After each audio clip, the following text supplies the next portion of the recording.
Okay, there we go. Hopefully, I'm anything stuck in my teeth because I just ate a pita. Pitas are delicious. I ordered a small chocolate milk because I only wanted like a small chocolate milk because I'd be like, oh, I just want one, and they sent me a big one. Chocolate milk. Do you guys have seal test in the states? Have what? The Steel test? brand seal test, like in seal test. It doesn't sound familiar to me, but maybe. It's fun. Just like I feel like a milk. Maybe if I show it, you'll know what I'm talking about. Yeah, let me see. Let's put it up when we're on stream or whatever. But it's what they had. They had a Nielsen picture on the site, and then I got a seal test one. But that's how it always works. Hmm.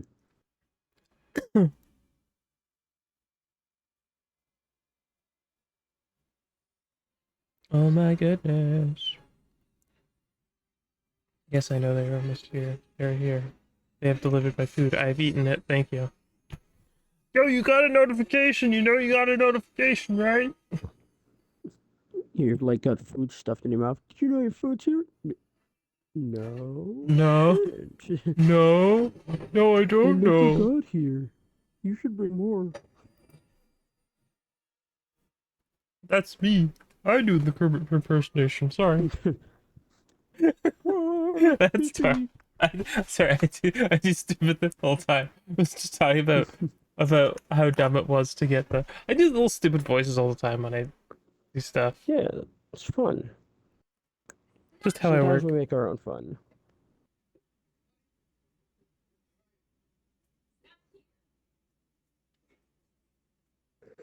Okay, people be looting.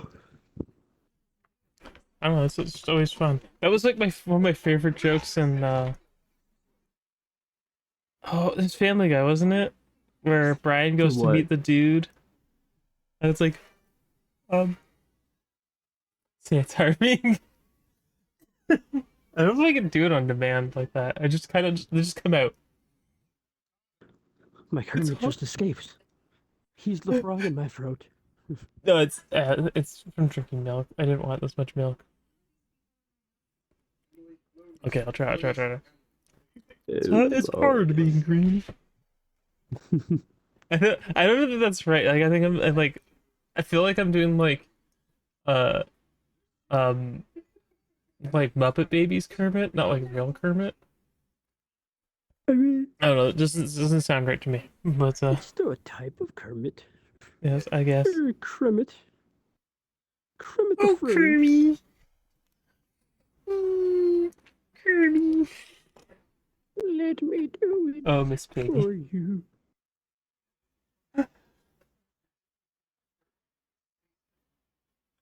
Have you ever seen any of the skits with Miss Piggy and Elton John back in the day?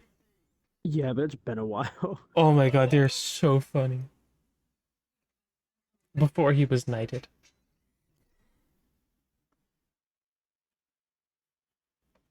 Oh man. Oh man. Oh, what was I gonna say? Oh, I have so many leaks to go over. So much stuff to go over. Yeah, it's like, TGS is coming. Yeah, no time for TGS. We just got internal documents, baby. It's We also got the leaked emails. it's also weird. I actually did you read? I only read some of the leaked emails. I didn't obviously download and go through all the leaked documents because there was terabytes of it. And we're talking about Yeah. image pictures. That's probably like a ton of documents. Hmm. Phil did comment on it though. I should probably grab that too. Open a new tab because I need to have 50 tabs open at all times.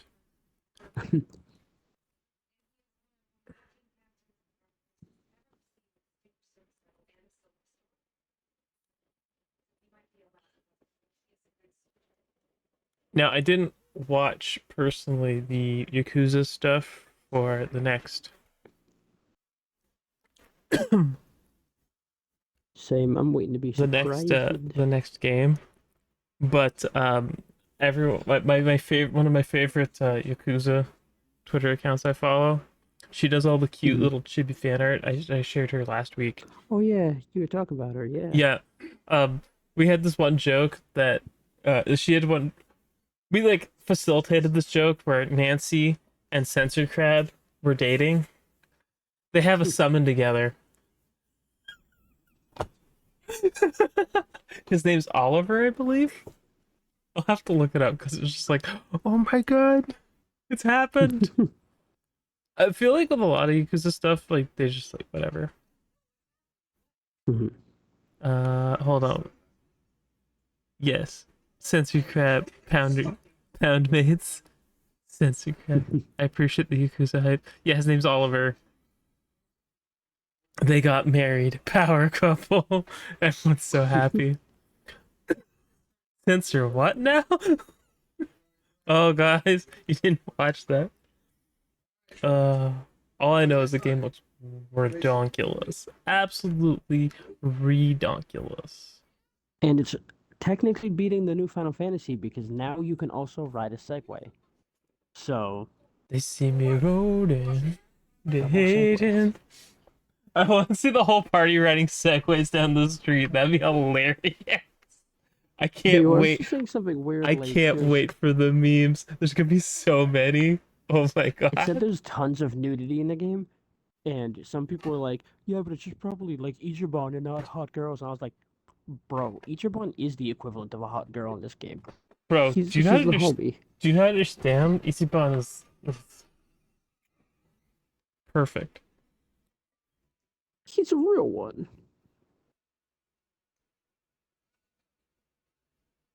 Oh, Party Animal has a Gordon Freeman. He doesn't exist. Wait, what? There's a Gordon Freeman outfit in Party Animals. I love it. Oh, I did get on that game to see what it was like, but after the tutorial, I was like, "Well, my only choice is playing with randoms, so I'll just do that later." It handles a lot better than Gang Beasts though, and there's more Not nobody's housewife. Make control. me a Jesus fucking Christ. Sorry, yes. No, it's all good. Yeah, it'll be fun for a game night kind of thing. It's all weird. I just can't wait for new Yakuza memes. I feel like Yakuza, well, Ryuga Koto. Whatever. like a Dorgan.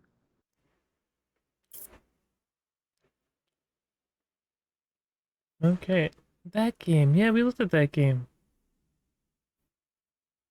What game? Um Solid State. Yes. Yeah, the Falcon New Dev was retweeting it. Oh man, wait, what?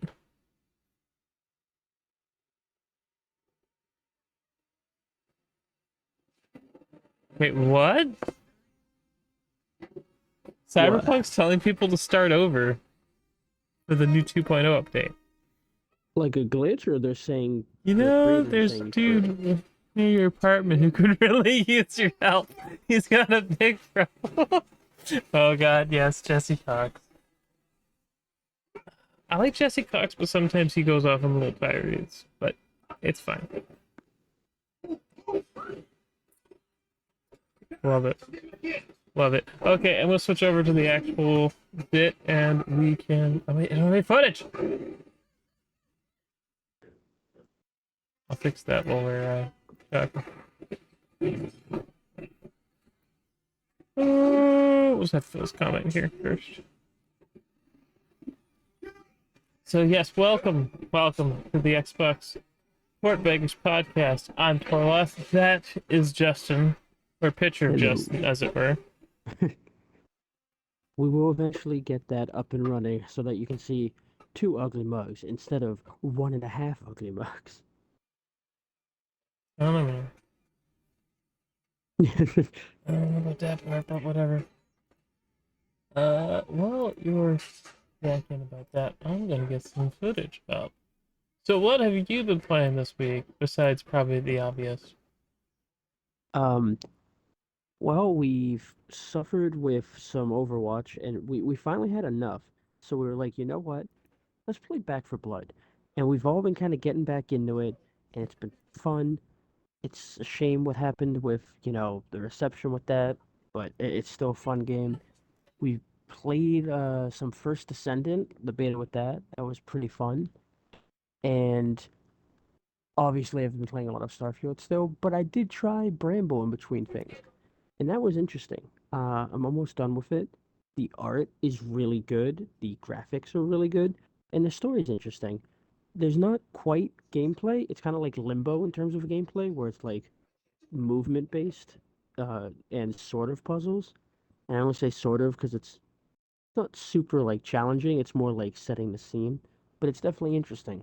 And I I appreciate the dark aesthetic. It's similar to Little Nightmares in that way, where it's like everything's big and spooky and out to get you, and you will die in horrific ways, but you're still like a cute little guy, and everything's ready to kill you. And they did not shy away from killing a child, and I can respect it. The horror genre keeps it real. Deadbeat. Sometimes this is how it goes. Um, yeah, not too much else on the front there. A little bit of Bomberman, but not enough to say I played it. Just Yeah, a of couple course, matches. unfortunately, Bomberman is one of those games that it was just I just can't justify that kind of money for it right now when there's Yeah, so much else coming, well, exactly. That's the thing. There's so much. I mean, and I'm still there was a paying off trailer. my Persona 3 Collector's Edition. Yeah, Sorry, I'm guys. about to be.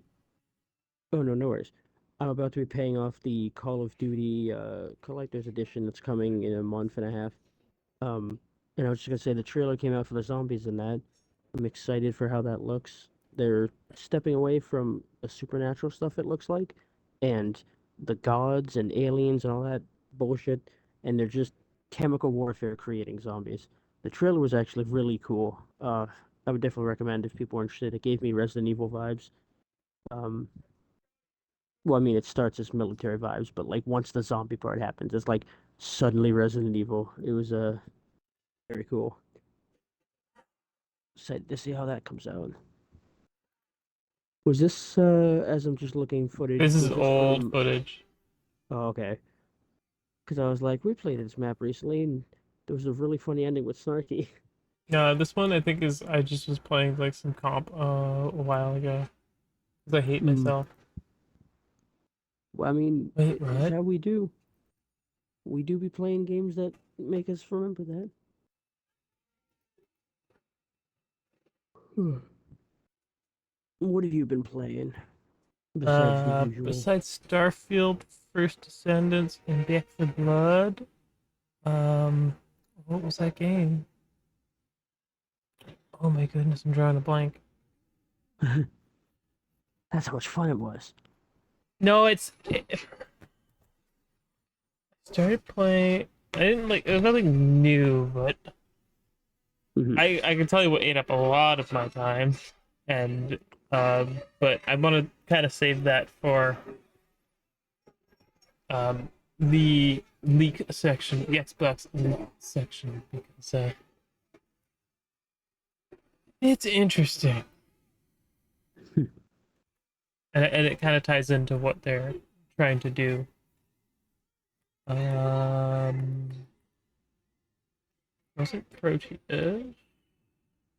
Oh, the quick resume got cleared. No, damn it! I don't know what I was playing. It's lost to history God, now. that's too real. It's like this happened 15 minutes ago. It's gone. It was written down somewhere, but since I can't find it, it's gone. It's gone. It's gone. I mean, the closest I can do when that happens is go to my games and go to recently played, and I'm like, what's here? What Rogers. have I been playing? Um,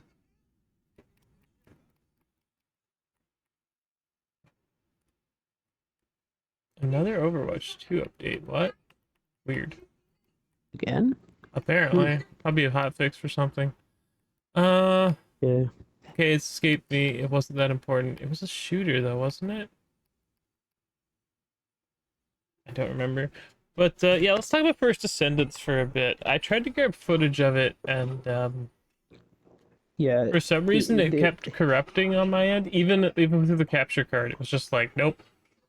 yeah, I was gonna So, say if you don't have a capture card, it definitely wasn't gonna let you. It wouldn't even let me take screenshots. But with one, I heard some people were having trouble, and I don't know if that's like just unfortunate or if it's some kind of protection for not releasing beta footage. I don't know how they would do it, but who knows? well, I don't. It shouldn't. It honestly shouldn't. I think it's a problem with my software Hmm. because I like to use Avery Media's software. Medias. It's the software of the company that makes the capture card that I use. Anyway, so for whatever reason, I couldn't get footage of it. I don't know if is there a restriction on getting footage on it? I didn't even look. I didn't read It didn't the say anything, but when I tried, it brought up the footage cannot be captured at this time, and it ran into an error. Uh, and even when I tried to stream it to Discord, it wouldn't let me. It was like this game can't be streamed. So I don't know if it's because it's a demo, a beta, whatever you want to you call should it. be able to Uh, record, but uh the lack of footage aside, if I'm being honest, the game is just trying to be Destiny, but with waifus and husbandos. yeah, our analysis was like it's Korean Destiny with a hint of Warframe, which isn't a bad thing, especially if you're tired of how Bungie has kind of been bungling Destiny. But it I just still don't has know. room to grow. I don't know if it's something that I actually want to stick with long term because so far they've shown me nothing inspired. Like the characters are nice, it's fun playing with everybody, but if it was like The me boss just playing fights are by fun. myself, I would have gone to do something else. Hmm. I can understand that. I know you're also not as big into the free to play, like asking to grind and It's not spend some even time the on it kind of asking to thing. grind that bothers me. It's more the aspect of these games want a lot of time investment is one thing. Like Hmm. they want to be relevant with people, I gotta do stuff. Uh Yeah, the Korean Destiny, that is First Descendant. That's what it's called. The First Descendant. It's in yeah, open and beta right now. If you have a Nexon yes, account, you can play it PC, Xbox. I don't know about the PlayStation side, probably. I would guess. I don't know if they play sides, but whatever. yeah. It's I've been having fun with it. There's like multiple classes that are based on like a specific character. They all got really good, voice acting for what it is. I did not expect it. I Cutscenes mean, look really pretty. it was fine, but it what really cemented that it was trying to just be Destiny was the first time it's like go talk to this guy and do stuff, and I'm like, this looks just like Destiny 2 with different characters. Um, don't expect it to reinvent the wheel if you like that kind of game. If you're looking for something with different characters, and I would say a pretty interesting system. They have a better control system than the last time I played Destiny for the powers. Yeah, Because I remember and correctly, it was like there was like the grenade power was on one bumper, yeah, and then there was the other one on the hmm other, and then we wanted to use your big one. It was both. This yeah, one you get four powers, and it's hold left bumper, and you get to pick a face button. You know, yep, the way Scarlet Nexus did it. Hey everyone, and it Scarlet was Nexus knew what the good. hell they were doing. If you only have so many buttons on your controller, make one a modifier, and you've doubled the amount of the rest of the buttons. You don't have to just assign each thing to one button, and it has fully Yep, customizable controls too. So which is very I know that nice. yeah, it shouldn't be like such a cool selling point, but lately I feel like people haven't been doing anything besides like the 2 or 3 custom schemes they make. Being able to bind anything is a lifesaver for that. Because personally, I swapped the melee button and put it on my right trigger. I mean my right thumbstick, and put Because the that's where it is ping in to like my every other game. exactly. Like I get why they did it differently because they're like, oh, we'll put it with one of the modifier buttons because once you get like a different chip installed, you have different special melee attacks. It's I not just didn't I a quick didn't bump. look into the menu too deep, but was there a way to change it? Because I knew like salvage stuff was like press and hold in the right stick. Yeah, I And think it I gotta be was. honest, that is not the easiest of motions for everyone to do. Like, it feels awkward. Like, doing it for just like a quick, like, it's fine, but like pressing and holding it, like, I'm pressing other buttons trying to do it because you have to hold the controller, so. Because you kind of have to, Yeah, like, you're like I crushing think your you hand. can change the way I things don't know. go because I know you can also use a mouse cursor kind of thing. So I think you can turn it on even on consoles. You could probably just like hold and click and drag. I could be wrong, but I'm assuming there's a way to do both. I've had an issue, though, with the game, and it's got the stupid mouse-driven menus that I absolutely hate in games. I have a controller with buttons. I I feel like will say though, Starfield had the best like implementation of one that's kind of okay for both, but I yeah, also kind of hate the menu system on controller on the keyboard and mouse. I'll say I appreciate that there seemed to be a quick button for everything in the menus, so it didn't feel like I had to be dragging and dropping with like a little mouse. It was like I can get around really easily, even just like using the D-pad to tap to different sections. And from the non-pause menu, you can choose what to bind it to, but you can open up to certain sections, so you don't even have to dig around in the menus. Um, so I appreciated that. I will say I was worried at first because you get to like level 7 and it's like, well, you've got all four of your characters' powers now. And I was like, oh no, is there not going to be any growth? Am I just going to keep leveling these up? Because, I got to, I don't even remember, I'm close to 30, I think. And I have like We all were of the over abilities 20 for almost. sure. I don't know, but Yeah. And I got almost all the abilities maxed. But then I found a chip that changes one of my abilities. And then I found one of the chips that changes my melee. So it went from, oh, do I only have these four basic abilities to, oh, so as I play, I can mix and match these chips to alter my abilities, make them function in different ways, give me new attacks and animations. Gotcha. It'll open up as it goes because it's giving me more play styles to work with. The one thing we did run into, and I don't know if this is because we managed to play levels over a few times to help backtrack for someone else, but we got overpowered for the enemies we were against to the point where it was like our weapons were a godsend. We weren't using the abilities as much because our weapons were so fucking powerful. Um, it felt like we kind of steamrolled a lot, and then we'd get to the boss, and it was like, all right, now we have to play like a bit smarter, and then it was back to steamrolling. So hopefully they either add higher difficulties for normal sections or work with the pacing a bit. Because you don't want to be underpowered at the same time. That's miserable. But you also, if you don't have a challenge and you're just mowing everything down, it doesn't, it doesn't scratch that itch. well, I You got to find mean, that good that's balance. that's the dance, right? And Yeah. if I'm being honest, Doom Eternal is one of the games outside of the DLC because I didn't like the last boss of the DLC, but it's fine. Um,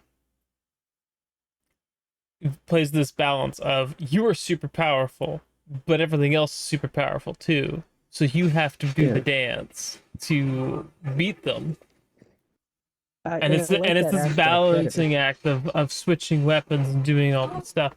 And this kind of comes down to my problem with all these kind of live service lootery shooter type games is Hmm. that there's no dance because you have Yeah. limited weapons, you have limited mobility options, and these instead of like a combat arena or a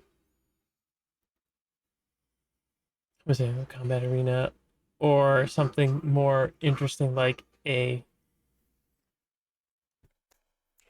combat encounter or some sort of big obstacle to progress over, you have much smaller sentiment. And yeah, it's like, oh, do these quests and you go like touch this thing and then enemies spawn.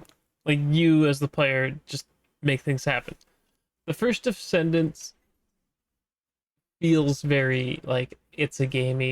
It's trying to be something, you can jump into for a few minutes if you only have a few minutes a day to play, which is Mhm. good because let's be honest, there's a bunch of um no one wants to jump into something, you got like a lunch break. You could hypothetically jump in and play do a couple missions and be done, and then come back later. I don't know if there's a phone variation of this game yet, Yeah, who knows? but it's not Um, uncommon for someone to play something on like a cloud or have like a yeah, Steam Deck or ROG Ally at work or whatever and just play the game on their break. and I will say the balance, of course, is always hard to get, but I do appreciate what you were talking about, where it's like you're both overpowered. You'll play a lot of PvP games that I wish would implement something similar, where it's like one character has, an ability that's too strong, but instead of buffing the other players to be on that level, they nerf a bunch, and it's like, well, now someone else is annoying, but this person is useless. Like you either reduce them into nothingness so that no one wants to play them, or you just leave it there instead of making everyone stronger to account for it. Sometimes Like it's not it's about making frustrating. everyone stronger, it's about adjusting numbers per se. Like Are you every trying to tell character and every me? build needs to have like a power budget, and then when you have Yeah, um the biggest problem being that right now in First Descendants, the weapons are very strong, and you get so many that yes, you'll probably get something that's better than what you're using very quickly. Like I haven't and I been do. attached to anything so far. It's like, oh well, here's this, here's that, here's this, there's that, and Oh, it's there's definitely a few I have, but they do come and go really quick. But I am impressed with that a bit, only because a lot of those games feel skimpy with the drops, where you're like frustrated because you'll finally get something, you're like, oh, but it's no good. In this, I was like, all right, it's been 4 minutes. Let me check my inventory. 60 drops. And they're decently good. Like they're around your level, and whenever you do a mission, you get like a guaranteed one. And there was plenty of new guns to try all the time. I think there's 55 base guns that are different. well, the one thing I Um, noticed about First Descendants was that a gun would drop, and instead of having like, okay, Borderlands, it's time for you to take some notes here because this is where your gameplay falls apart. Instead of guns having random attributes completely, they have like a base set of things. It's like they do yeah, and this then percentage of damage. They're at this level, they do this much damage, give or take, and then you can have effects like it does freezing damage or it applies whatever. Later, Draco. nice. Oh, you're back from work. Sorry, just got out of work. All right, he's here. Yeah, it would be things like, oh, multiply this thing's cooldown or upgrade this ability a bit. And it was nice because when I was going through guns, I didn't have to like look at each one for 8 minutes and try to weigh pros and cons. It was more like, all right, you're higher level, you have better DPS, you're going in here. And similar to Destiny, they have the ammo types. In this one, there's general, impact, There special, and was high power. four Yeah, ammo the types. general is like your regular Yeah, one. it's like your machine Impact, gun, regular handguns. Impact was like handguns and sniper rifles. Hand cannons, uh, sorry, hand cannons and yeah, sniper hand rifles. cannons. Oh no, scout rifles. The Scout snipers were rifle. the high-powered ones, the shotguns, launchers, and snipers. And then the interesting one was like special, which was like beam weapons, burst rifles, uh, stuff like that. And they felt a little bit interchangeable, where it's like you might have a machine gun in one and a submachine gun or an AR in another that feels similar. But it was nice because you carry free weapons and you can switch between them Yeah, pretty easily. unlike Destiny where you had to have a certain weapon for a certain slot, you could put whatever in whatever slot you wanted. Yeah, now granted, if you put free high power ammo weapons, you're gonna burn for the ammo really quick and it's harder to get that Yeah, but one. you could have But a you high can powered do it. weapon on the because there's three weapons. It's like press Y to switch to one. hold Y to switch to the last one. You know, Yeah. I think that's the way Destiny works too, if I remember correctly. Ah, okay. You want top? Jocko's talking about we should make a top 25 games for each of us of like all time. Huh. That'd be I definitely tough. have to put a lot. Yeah, I'd have to put a lot of thought into that. I'd have to have somebody like, well, technically, and well, I guess if I have to. I feel like even if I took games from like the last few years or whatever, I Mhm. still wouldn't get to a nice list. Yeah, it's almost easier when you narrow it down, where it's like top 10 Zelda games or top 10 Final Fantasy. It's like, all right, well, at Well, then least if you I only have a have 10 of them smaller. or whatever, if Well, you only yeah, have tops, whatever, top 25 is interesting. I really would have to think tough. about it. Trying to make one on the spot would be Yeah, it's a little more difficult. problematic because Yeah, there are you games that I overlook or like forget. love, and I see he's got some good ones here. Actually, I can just let me see here. I'm not okay. I'm on that one.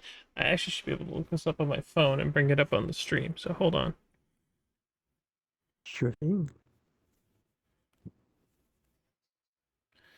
But yeah, And I did put down a bunch of little possible talking points for us today. Everything from Unity walking back the recent yeah. changes, some predictions for the show in 12 hours, the Bethesda Well, we roadmap did a that they bunch of leaked. TGS stuff last week, Hmm. but I don't think much of that changes for me. Still working on it. The controller and the mid-gen refresh, the digital future is Oh imminent. man, the controller I have a lot of thoughts on from what they're talking Yeah, about, and I literally would love to see the innards of it. Okay, I this is want to take being that annoying baby apart. today. The Xbox paradox with the media and Phil Spencer's philosophy, and then new Game Pass additions and the big upcoming games. Because we've gotten like free games in the last 2 days, and we're also getting more tomorrow and the next day. I mean, And this one's some big games. Can't believe we're getting Day and Date, Party Animals, Lies of P, Payday, and Gotham Knights is also coming now. Big month.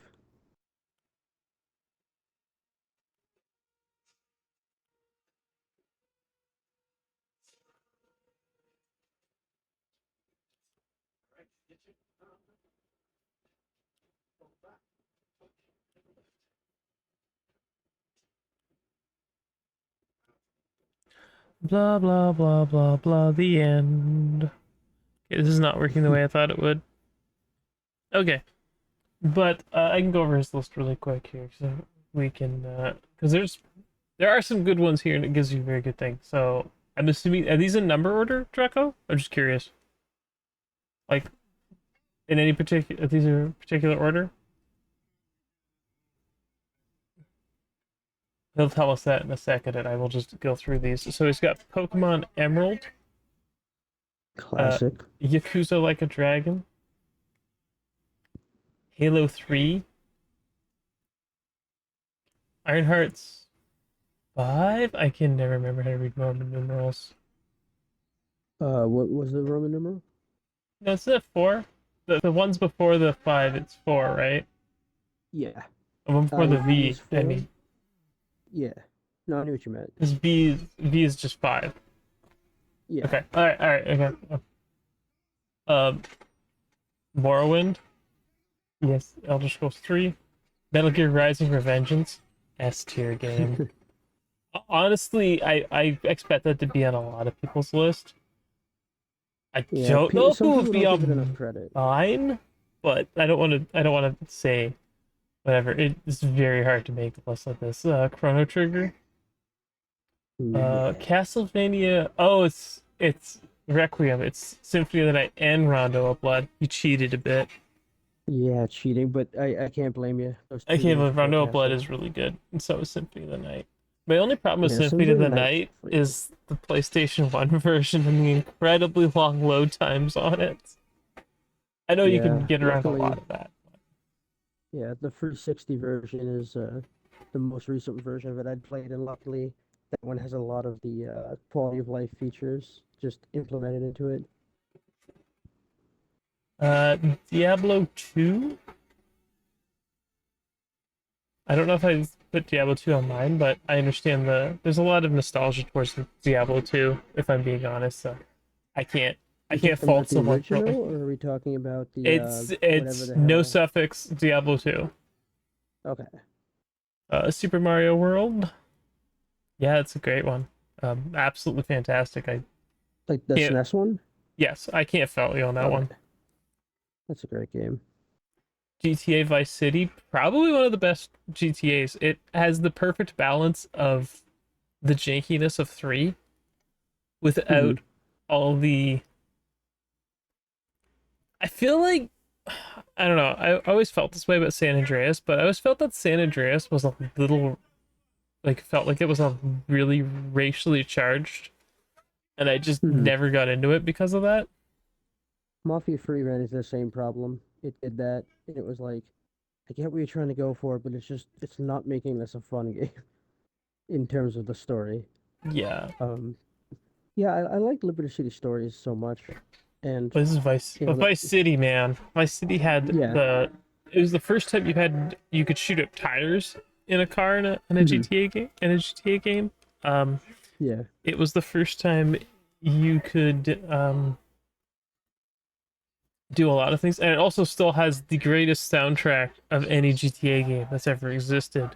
I will not take any slander on it because it is full of great 80s music.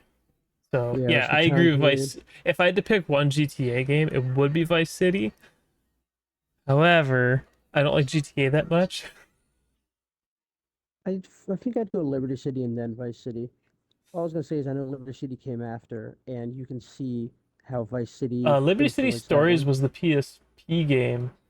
Yeah, Yes, I thought I said the wrong PlayStation Portable there for a second. It was PSP. yeah. The DS one was the Chinatown one that was not good, The and then Chinatown Cartman one killed was himself over. different, but it's fine. Next he has Elden Ring. Elden Ring is a good pick if I had to pick It one. is. It's a unique one too because for a lot of games, it's like if they play similarly enough, you go with the original, and Dark Souls is fantastic. But Elden Ring was like the newcomers version of Dark Souls. It brought in so many new people, and it was such a fantastic game. Not flawless, of course, but I think it was their best launch to date, I and it was both great. like and dislike things about Elden Ring. I still think of all the Souls games, my favorite one is not including Bloodborne, kids. I'm gonna ignore Bloodborne. I still love Bloodborne the most because of the theme and the crazy Yeah, world as that's a built. horror fan, It's yeah, it's I so love the good. aesthetic. It's Dark Souls 2. I love Dark Souls 2 the most. I played all Yeah, three. I couldn't honestly, I find Dark Souls 3 to be too like it's trying too hard to live up to the pedigree of the games that came before it. Like oh, I it's loved Free. but it's held down by the shackles of the past and it's trying too hard to recite that magic of demon souls even. See, I'm ass backwards because if we're not counting Bloodborne and Elden Ring, like if we're only talking about the Dark Souls, Free was my favorite, and then two, and then one. And it's not that one wasn't good; it's that I I didn't start with that. Well, I did start with it, but I didn't finish that one first. Like I got to the gargoyle, finished him, and then wandered around a bit and got lost in the forest, and then played some other games at that time, like a decade ago, because I got it at release and I didn't know about much of the game. There wasn't a lot of hype about it back then, and when I really got back into it, I had started with two and free, and I fell in love with it then. So I don't have that same nostalgia uh, with one. And it's good, but it's harder to go back after two and three. And I I feel like find that two Dark gets a lot Souls of 1, unmitigated hate. after you adjust to it, it's thematically designed the way it is. They Oh yeah, had for sure. the technology for teleports and whatnot, but ultimately they didn't use it to its full extent. So, well, I agree that Dark Souls 3 can be really good. I just never really got into it. Just like Sekiro. I find Sekiro to be so limiting that I just don't care for it. Oh, I loved Sekiro. Like, Yeah, but I'm no there were good with the definitely parts. parries. I'm so bad Yeah, at parries. So it's like the that's the game is thing. basically Yeah, unplayable. exactly. Like, if you're not good at the parries, unfortunately, it's not the game for you because no matter how good you are at Dark Souls, due to this parry system, you cannot progress without it. Like, Yeah, no matter how good you are, the you game is need to be designed able to do it. around being able to parry, and if you can't parry, you just die. And I got decent with it, but then there's like the hard check when you rematch that guy on the tower. And that's the Yeah, hard check. It's like, did you learn how to parry? No. yeah, and you're Go like, of back to course I play Dark did. And then Souls 1 then. you fight him, and you're like, I guess I didn't know how to parry because that man folded me like an omelet. Yeah, It took me over a and few over tries again. to beat him, I because after the 15th try, I'm just like, no, I'm done. mhm. I might have It been was more a than thing where I was 15. like, I kept getting my ass beat, but then I'd make progress and get a little farther. And when I beat his first form, I was like, yes. And then he got hit by the lightning. It was way better. And I was like, fuck. And immediately died the first try. And I was So like, Elden Ring no, it is a took so better long to beat game him. than I will agree on that. I can agree Yeah. on that. Of the if we take all of them outside of Bloodborne, but Bloodborne has its issues. But Yeah, thematically, I like the Bloodborne the best. theme, yeah, the theme for Bloodborne is peak no matter what. The game Yeah, itself introduced some cool features. I think Dark Souls 3 did the weapon ability thing better, where it's like every weapon has a unique thing instead of a weapon swap. Because some of them were cool in that, but then some of them just felt really lazy or like really not helpful. But I liked the Bloodborne's idea, it was cool. So I was glad to see Free took advantage of that, and then it became the norm. And they did it in Elden Ring, and they did a bit of it in like the spin-off stuff. Sekiro feels more like Dark Souls 1 and 2 than Elden Ring or Dark Dark Souls Souls 3. 2. I never felt the need to parry in Dark Souls 2, and my build in Dark Souls 2 was not um the optimal one. I guess I don't know. I just there are things I really Some liked about Dark Souls 2 and things I really didn't like about Dark Souls 2, but that is what it is. Yeah, well, But sometimes anyway, you have to we're gonna fat talk roll and about Dark shit Souls happens. forever if we don't transition. Do you have anything to say about the Elden Ring? This should be what we're talking about here. Uh, yeah, I think they did a fantastic job implementing mobility with the horse because, as we've talked about with Starfield and other games, you can't break the game or change the game completely by giving the player access to something like that. But if you're gonna have a world as big as that, similar with like Breath of the Wild and Tears of the Kingdom, you need to give them an option to traverse it faster. And sometimes having a million fast travel points isn't quite it, because it makes the downtime in between still miserable. So I think they did a great job with Torrent because he was fun to traverse with. He could be used in combat, but you didn't become overpowered or broken. If you got fucking surrounded, you were in trouble. So I think they did a fantastic job with that, and I hope to see in future games something like that, so that way the open world doesn't feel limiting. I haven't played Nothing's the new Armored Core yet, so I don't know what they did with that one. But true. Yeah, so I hate I don't the disagree with picking Elden Ring over any of the Souls games. yeah. Anyway, That's the one thing that worries me though with some open world games. You make it open, and you're like, now people will like it better, but it's like we have to be you able to have to fill make it the with open actual world shit. interesting, otherwise it's no good. Anyway, Exactly. moving to the next game on the list before we get completely and utterly thrown off. Near Automata. Near what? Automata. Okay. Near Great Automata game. is one of those games that you come for the booty. Look, let's be honest, a lot of people came for the booty Yeah, and they because they stayed didn't for even the know it was a feels. sequel. A lot of them didn't know that there was a universe with that already. Technically, the third game. Yeah, Drakengard 3 is the first one, even though it's called Drakengard 3. But I've Yeah. never played Drakengard 3.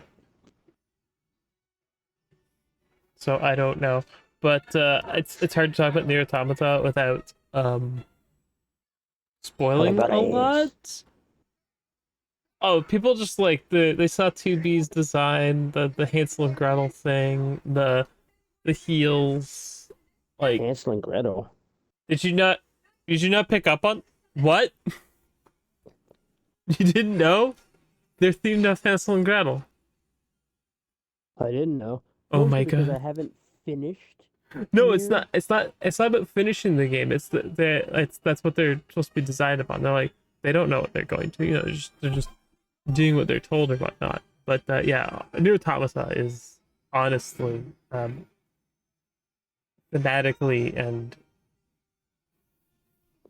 everything just one of those games that's just there's so much to unpack with it. You could literally just I in the future I assume there's gonna be people writing like university dissertations on it. It's gonna be one of those games that's like because it's not like other games. It does things in a way that like even storytelling that games just don't do. Where it's like, oh yeah, oh you beat the game, good job. Now play 25 it new again. ones coming. It has so many. It's what 26 endings. I think it is 26, Yeah. 27 endings. One And for a lot every of them letter are of the just like alphabet. silly things that can happen. Yeah, like I got the first one on the first level on purpose, but then I had to do the whole first level again, so I was angry. Oh, you didn't save? No, it makes you redo it Yeah.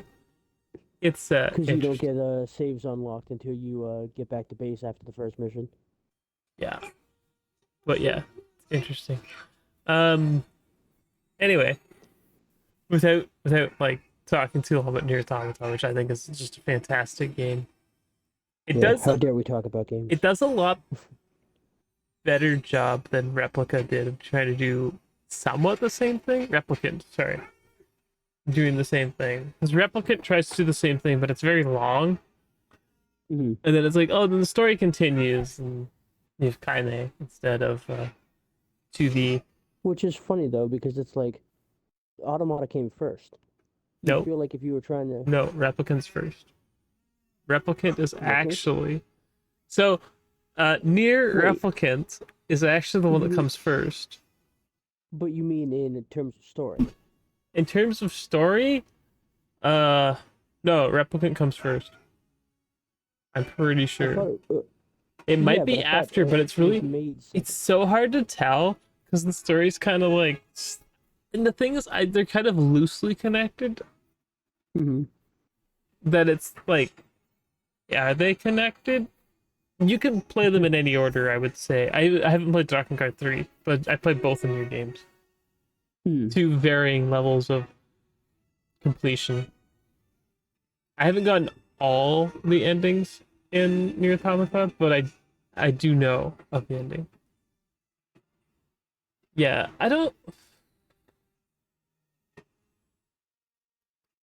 I don't know about um like what will happen with Drakengard. I kind of hope that it would get a re-release of some description other places, but it is what it is. But yeah, Nier Automata is probably the it's got that Platinum Games combat done in it, so it's got the slick gameplay to go along with the crazy weirdness that is Yokotaro and his weirdness. I'd say the gameplay does better than some other stuff though. Like, no offense to Bayonetta, but sometimes it's just a fucking mess of particle effects on the screen, and you can't even find yourself, let alone what's going on. Nier doesn't quite have that problem. Um, and it's a bit because it's also part bullet hell and part shooter while you're It doing the changes combat. genre, Like, in my opinion. I feel yeah. like Nier Automata trying to be like, oh, it's this one genre of game is so disingenuous I mean, the to first talking level about it. starts as a shmup, and then only halfway through it, or is it like, fuck it, all right, third person platformer time? Yeah, because You're like, I'm sure a bunch of what? people like picked up the game like, oh, this is a sick action game. They start playing as like a shmup and like, what the hell am I playing? And you just go, Yeah. if you go along for the ride, you're in for a good, yeah, slasher, just everything. It's like so many different genres of games. It's like a 2D Yeah. platformer. It's like, it, it's so crazy. Just play it. You just gotta play it and go all the way through. Okay. Before we get too caught up, we're going through this list because these are good games. Metroid Prime 2 Echoes. I did not play Echoes. I could never get a copy I of it. played part of it, but I didn't finish it. It was back in the era of games where it's like you're a young kid, you play a game a bunch, but like, sometimes you play it at a friend's house and then you don't get to finish, or sometimes it's at a cousin's, or the game was rented from Blockbusters and stuff and you had to give it back. It wasn't quite the same as today where it's like, all right, I've got a huge backlog and all these games. They used to escape from you. Echoes was one of those for me. I'm not familiar with it. I played the third one and the first one. I absolutely love Metroid Prime. Yeah. So I was super excited when they like we remastered and re-released Metroid Prime. I was like, yes. And there's Metro Prime 4. We don't know when. Could be this decade, could be the next, could be the one after that. But I didn't. But it exists. I just wanted to say that I did not care for Metroid Prime 3, which I did have. I just couldn't get a copy of 2 for the longest time. It was just impossible to get. It was in that era where people would like hold on to games and then they wouldn't get reprinted. And then you'd see a copy and it'd be like $80. You're just like, 15 times markup, do I really want it? I never played it, so I'm sorry. I have nothing to add to Metroid Prime Echoes. Dare you? Sonic Heroes. Sonic Heroes slaps. People are disingenuous to that game because some of them played the PS2 one growing up, which was garbage. It was one of the worst ports of all time for a Sonic game, and it was the worst of that platform. The GameCube and Xbox ones were the way to play. The PS2 ones did not have shadows underneath the characters, which made a lot of the platforming really fucking hard to do, especially because sometimes you'd shoot up a bit off screen and you needed to use their shadows to land for some certain things. So, yeah, it was a bad time for some people playing that, but the game it holds up decently well and it was very fun and unique.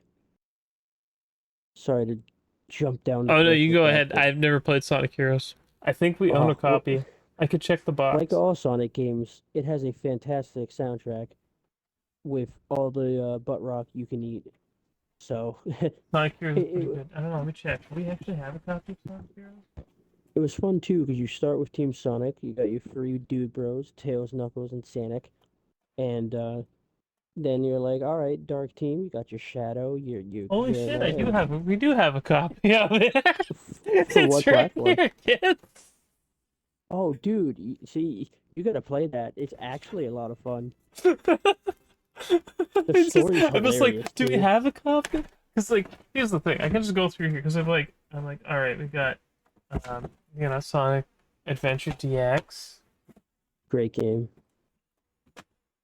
I actually played through it all the way on the Dreamcast version. GPS one was great too. Like, I love the GameCube one, of course, because that's what I grew up with. But the Dreamcast one held up really well.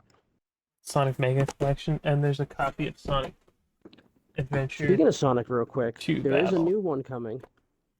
What is it, Superstar? Is that what Uh, it's called? I don't know, man. I had to actually finish some of these Sonic games. Like I played them for a while, like when I was a kid. Is there like a outside of like booting up a GameCube emulator? Okay, Hmm. is there another like way I can play Sonic Heroes Modern that isn't trash? Without an emulator or without a console originally, I don't think there's any modern console that sells it or lets you play it through backwards compatibility. Absolute trash. It sucks. It is a great game though, so I would recommend if you can on the old hardware or if you emulate it, to give it a try. To anyone listening, also, it's a lot of fun. And the butt rock's great. Yep. Next game is another game I'm not familiar with. Samba de amigo. You don't know Monkey Man Amigo? with maracas? No, I've never played it. I know of Oh, it, but I've okay. never played it. Like, that's what I mean. Gotcha. Because I was like, he's getting a remake, bro. Of course it's getting a remake. Did I show my Bochi that I still haven't opened? You have a Bochi? I have a Bochi. She's just chilling Is right that a here. Nendroid? Yes. She comes with the Look how blanket. cute. It's fun. Oh, I don't know why she doesn't have a trash can though. Need the trash I can. mean, that's way too much power. If you give me It's the too trash much can, I'm gonna be power. putting her in all the silly spots. Oh, for sure. Just sit places. But yes, sorry. I had to pick it up to pick up the thing. I'm like, did I show I got No, the it's all Bochi? good. I've ordered the Love the pizza Boch. too, so it's coming. And then I'll get Leo and he's going. I can. Uh oh snap. Sorry to Samba.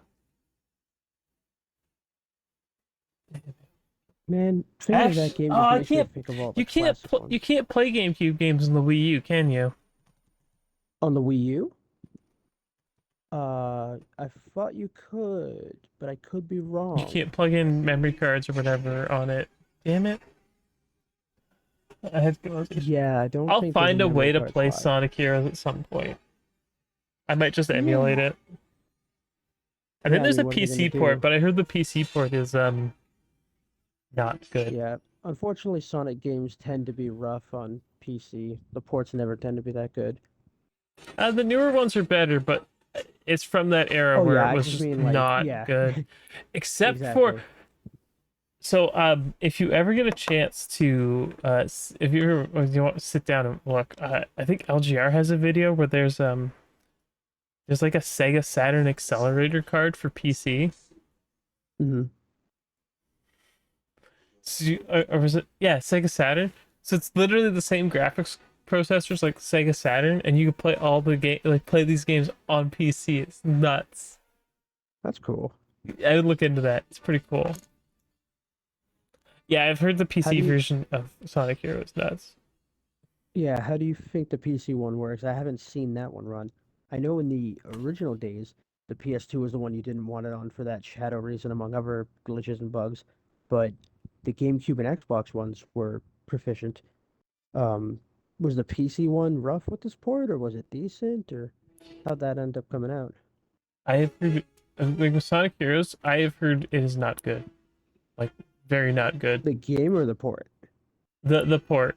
The port is Oh, very okay. bad. Because like stuff like physics breaks. It's the same problem you Hmm. have with Sonic Adventure on PC, where Yeah. for some reason the physics engine just breaks down. Which, So like, it does have its funny moments because of that, but also it can be game breaking and destroy everything. well, I mean Sonic Heroes is in the old fashioned style of game, right? Where it's It's like Sonic Adventure style. yeah, that's what I mean. So you have limited lives and then just Yeah, I mean, continues and you have to restart an yeah. entire level. You could end up in a game breaking save moment. Well, no, if you die enough, what it does is it would kick you back to the menu and then have you restart the level that way. So, like, you wouldn't be able to get a bugged save or anything, but it would still be annoying to make you redo a level.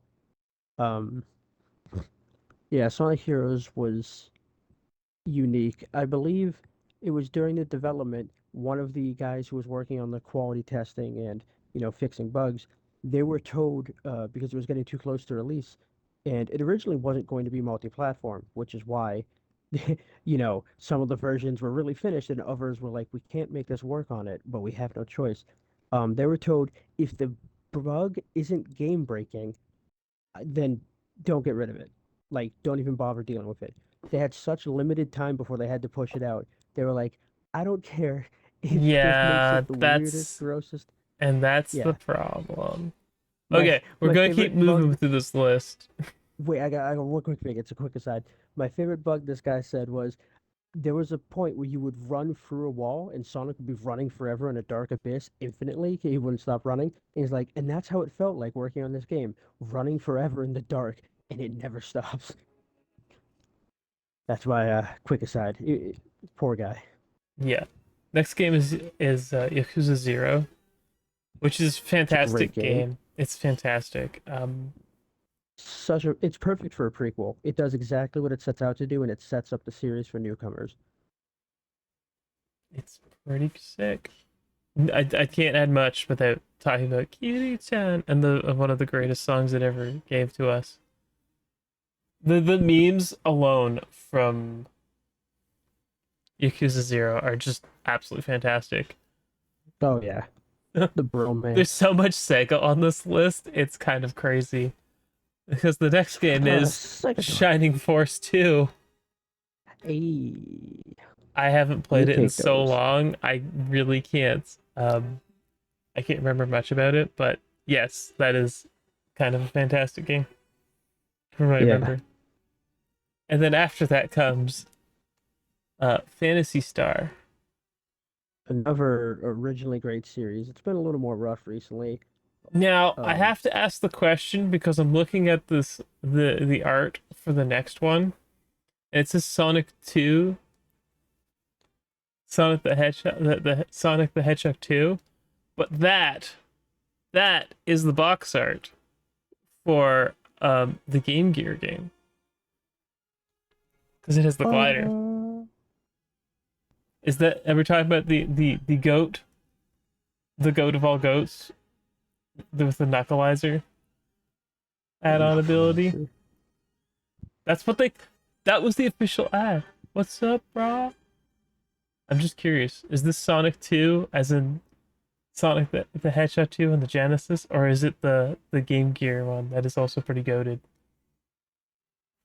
Also, quick aside again, anybody who has a Switch, Shining Force 2 is on there. It's on the Sega Genesis emulator. Play it. It's great. Jack, are you gonna confirm? Is this Sonic? Which Sonic 2 is it? Which Sonic Sonic 2 2 and is it? Knuckles. What? You guys forget the knuckleizer? I still think it's hilarious that for Sonic 3 Knuckles, it was like, we know you have this game. Now put this other game on top of it. Just sit it on top. I'll let him come back to that. Either game is goaded. Uh, oh, it is Sound the like Game he Gear is. one. That game is goat. It's so good. It's so good. It's underrated gem. Let's go. More like an underrated emerald. I Crazy bet Chaos you only like 3 people would have figured out that that was the one he was talking about. Emerald. Because I saw the glider and I'm like, that's not Sonic 2. Yeah, Game Gear was so good. 6 batteries, baby. Let's go. People complaining about double A's in 2023 didn't have a Game Gear growing up. 6 double A's, please. Damn. Yeah, that game's actually sick. Is it playable on anything? 37 minutes. The Hell Game Gear. yeah. No, I mean, like, is it in one of the collections? Because it should be. Uh, I mean, it's probably on one of the collections, but I don't know off the top of my head.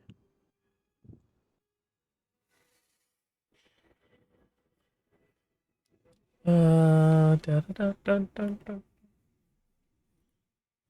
Meanwhile, it'll turn out that that one's in like Sonic Generations.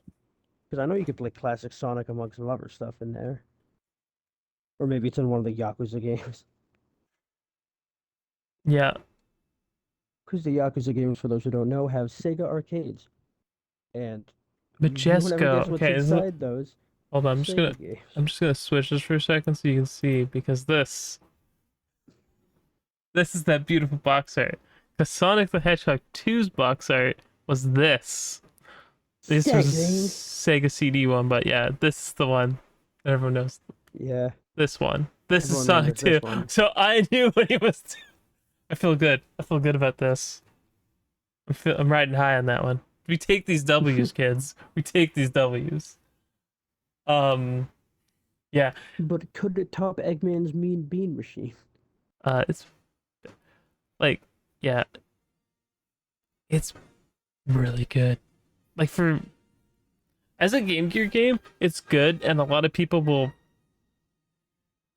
try to be like, oh, it's not that great. Nah, it's sick. It's a sick game. I don't think I ever beat it. I mean, how could you with 37 minutes of battery life? But yeah, I remember playing it a lot. Always a good time. Oh, it had a Master System port? What? Is this real? Is this fake? Is this real? Yeah, Mean Machine is good too. It is a good game. I know a lot of people meme on it, but like it was a good game. I'll not Yeah. take slander on some of the greatest games I've ever But the played. name will take slander. Mostly because, like, who the fuck greenlit that? Alright, I hear mean, me it's out, boys. probably. Let me look up what the Japanese title is for it. Mino Bino Machino. Uh, because they called him Dr. Eggman. And He was still Robotnik in America at the time, but then he became Eggman.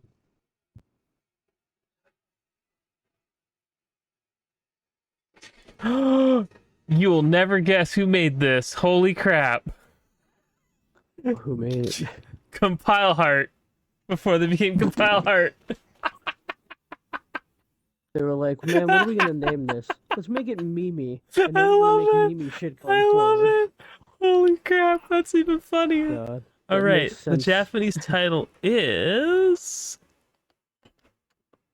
It's a westernized version of Puyo Puyo 1 and replaces all the characters from it with Sonic the Hedgehog characters.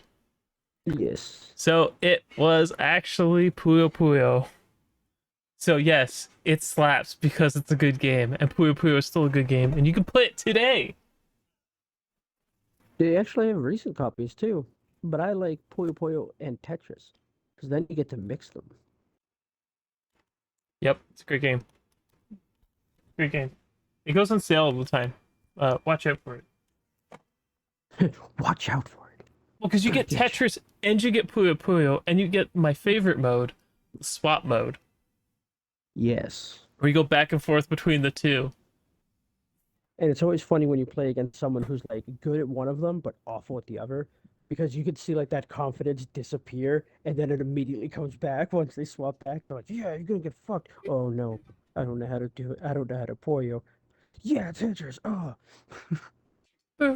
Yeah, but you can set yourself up for like the greatest of plays. It's yeah. If you have the big honestly, brains. honestly, if you have never played swap mode in Puyo Puyo Tetris 2 or Tetris S, as the original one is called, which doesn't have an Xbox port, if I remember correctly, but the second one's better because you'd have Japanese voices because you need to have Nijikun Stato.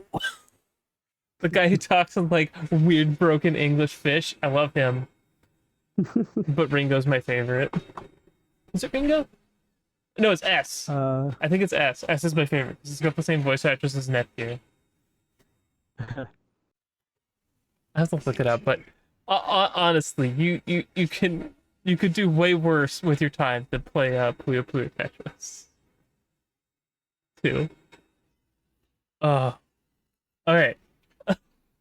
Now that we've Also, memed do on you the just meme call beam it machine, Sonic I talked Pinball? about one of the greatest Sonic the Hedgehog games ever to be released that people don't know about. I think you mean Sonic Spinball. Call Sonic yourself a Spinball is fan. meh.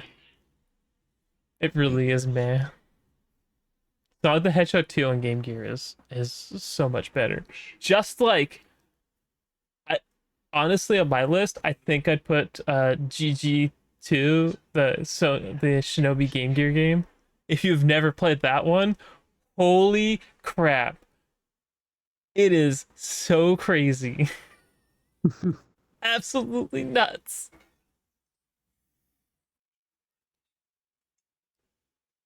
It was like I'd say I think it's like you have to go rescue the other ninjas and every ninja's got a color and they have different powers. Talk about Power Rangers.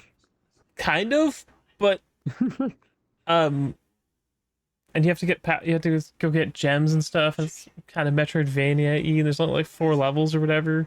It's like a grapple hook ninja. It's sick.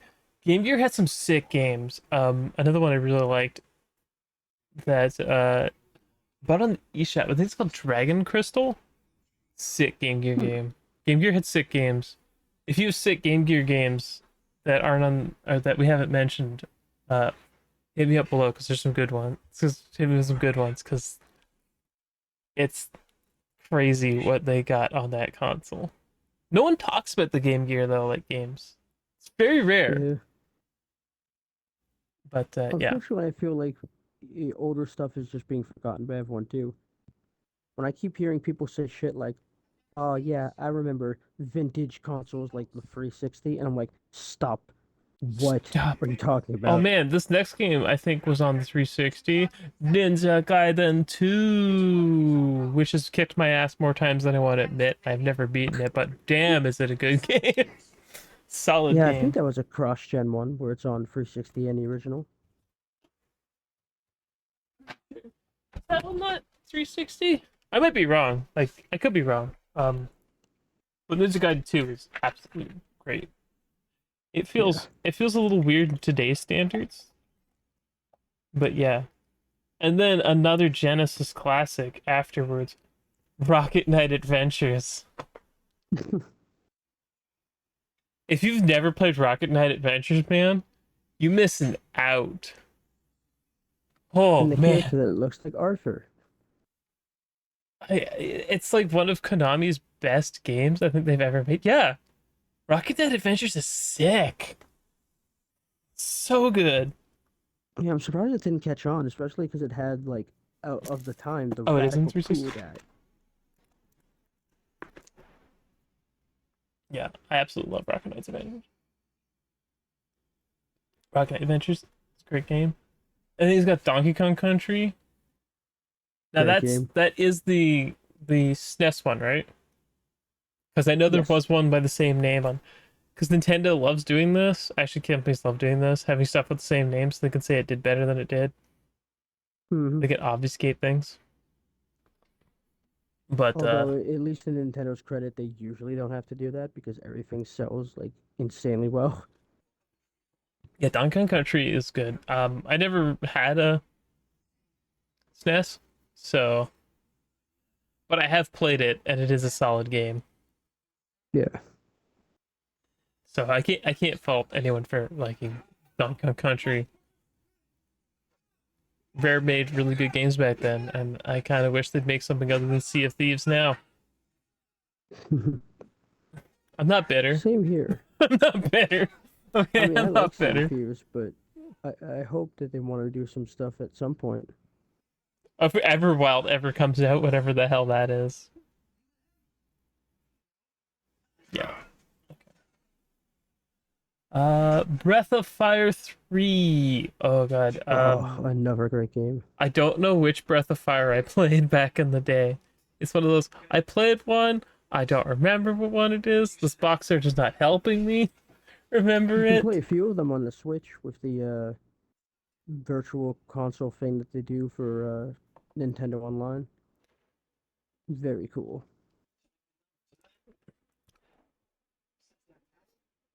I don't remember which one this. What console was this? Was Uh, Breath of Fire 3 on? I honestly I believe the SNES. was this SNES? That might be I played like a port or something of it. Then if it was a Hmm. SNES one. Yes. Poor Yes, Sparkster. 100%. 100% matter. Rocket Knight Adventures has never been topped. They tried to bring it back and it was like not good.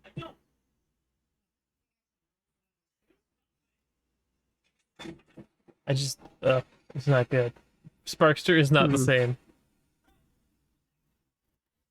Yeah. You gotta play that OG Rocket Knight Adventures because it's one of Konami's finest hour. Okay, so I don't know which you believe it's Nintendo? Yeah. I might have seen it, but never like played it.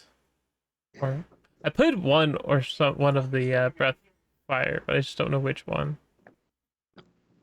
Do you remember what the beginning was like? No.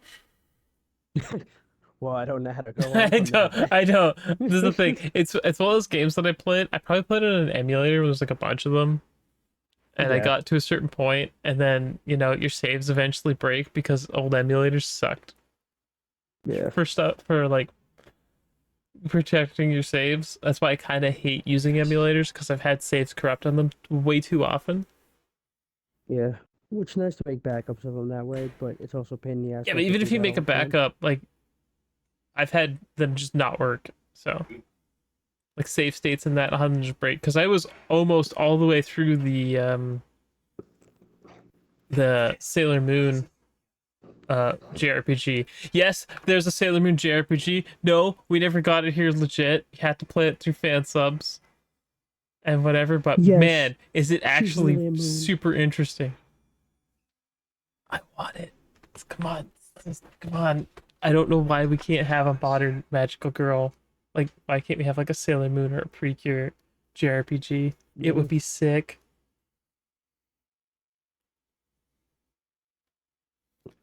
Oh, magical girls never oh, run we out of got style. another list here. Oh, is he changing the list? You can't change the list after you start it, sir. I'm not finishing this one. He's updating it in real Oh, is time. this someone else's? I don't know. But last game on the list is Twilight Princess. Thank you. See, It is one of the best ones. I will not I take have any to slander. We will disagree. not be continuing this conversation. I'm just I kidding. disagree. I love Zelda though, so it's not like I think it's a bad game at all. I just don't think it's the best one. But that's also my opinion, and I'm not going to try to persuade anyone differently because they have all got different things to offer and stuff to love. Twilight Princess is So cool for a bunch of reasons. Um, I did like the darker theme. I like the dark. okay, what's this? Oh, this is his friend's one. We'll go through this really quick.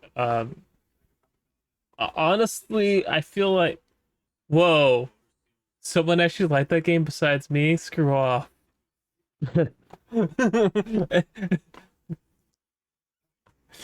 uh, um, I mean, we'll go through this really quick. Smash Bros. Wii U, which is basically the Hmm. same one as the new one. Yeah, Fair. with less features. Smash Bros. Brawl, which is very different. A lot of Fire Emblem here.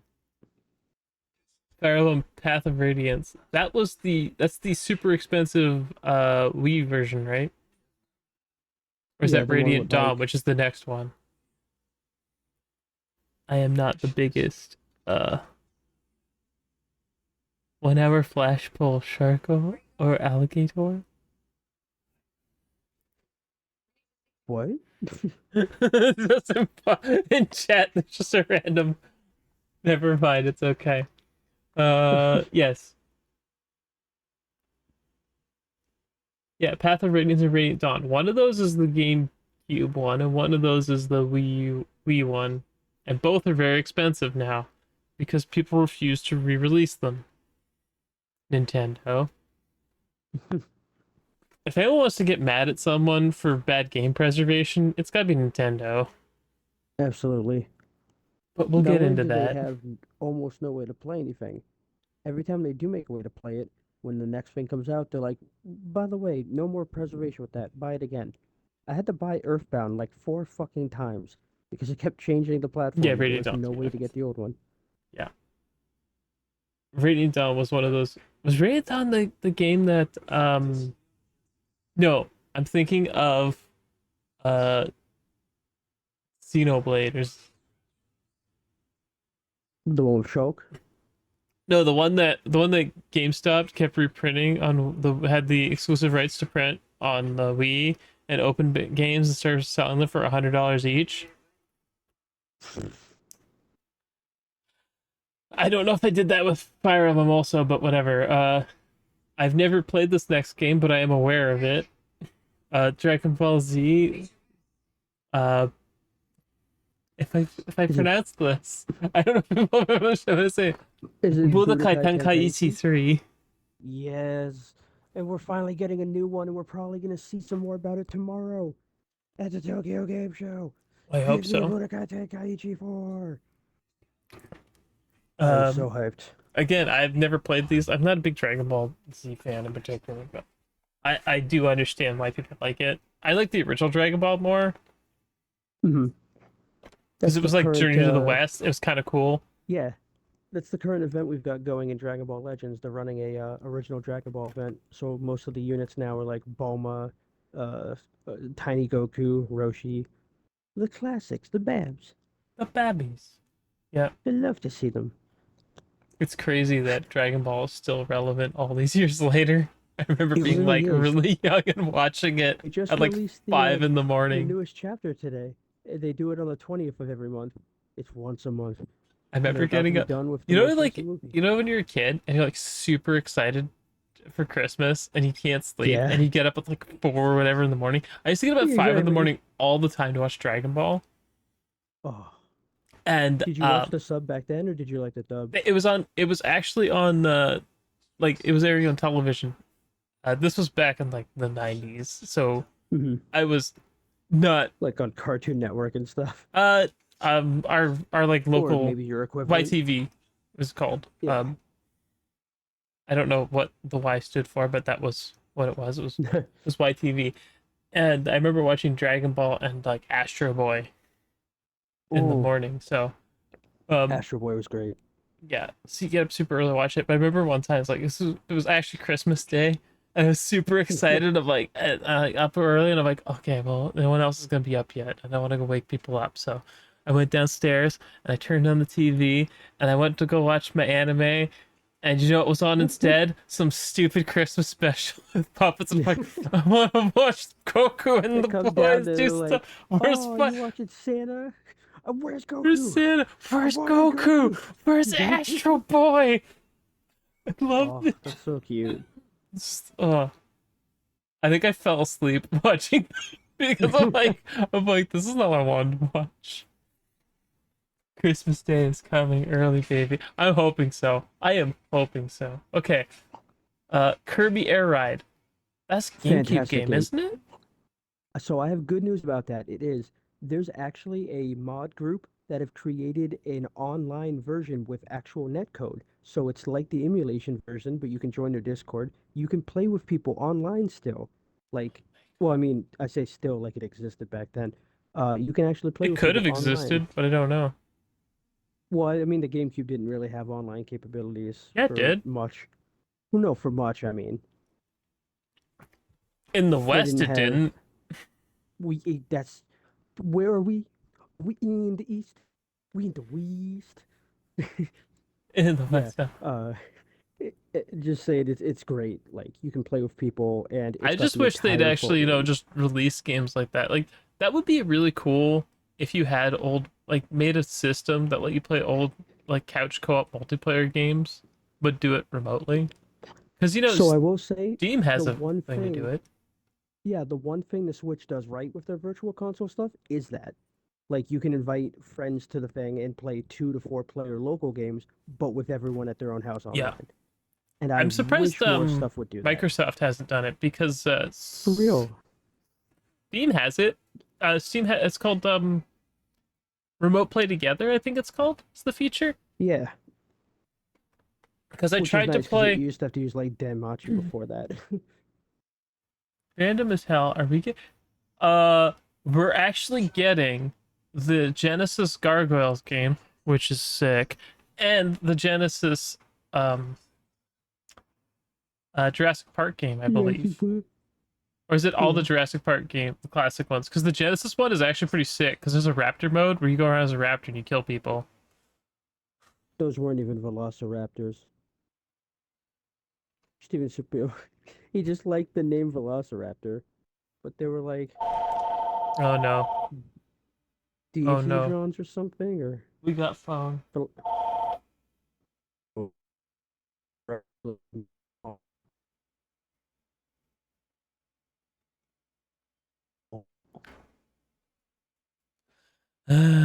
We got phone. Phone ruins Ooh. everything. Okay, I think we're back Oh, though. Oh, we back. We yeah. back faster than usual. Oof. In the Okay. midst of an oh I'm no, gonna phone burn being through found in. this list so we can talk about the leaked documentaries. Okay. maybe think about some of these and play the and make some listage of games that you like for next week. If we can, well, with TGS next week to talk about. So I don't know. Did I lose Justin? No, I'm here. Okay.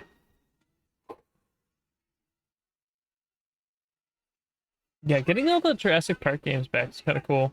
So Yeah. I don't know. I do want to pick up that collection. I'm just hoping that it comes on. I have to can buy it from VG Plus and not have to deal with customs and shit.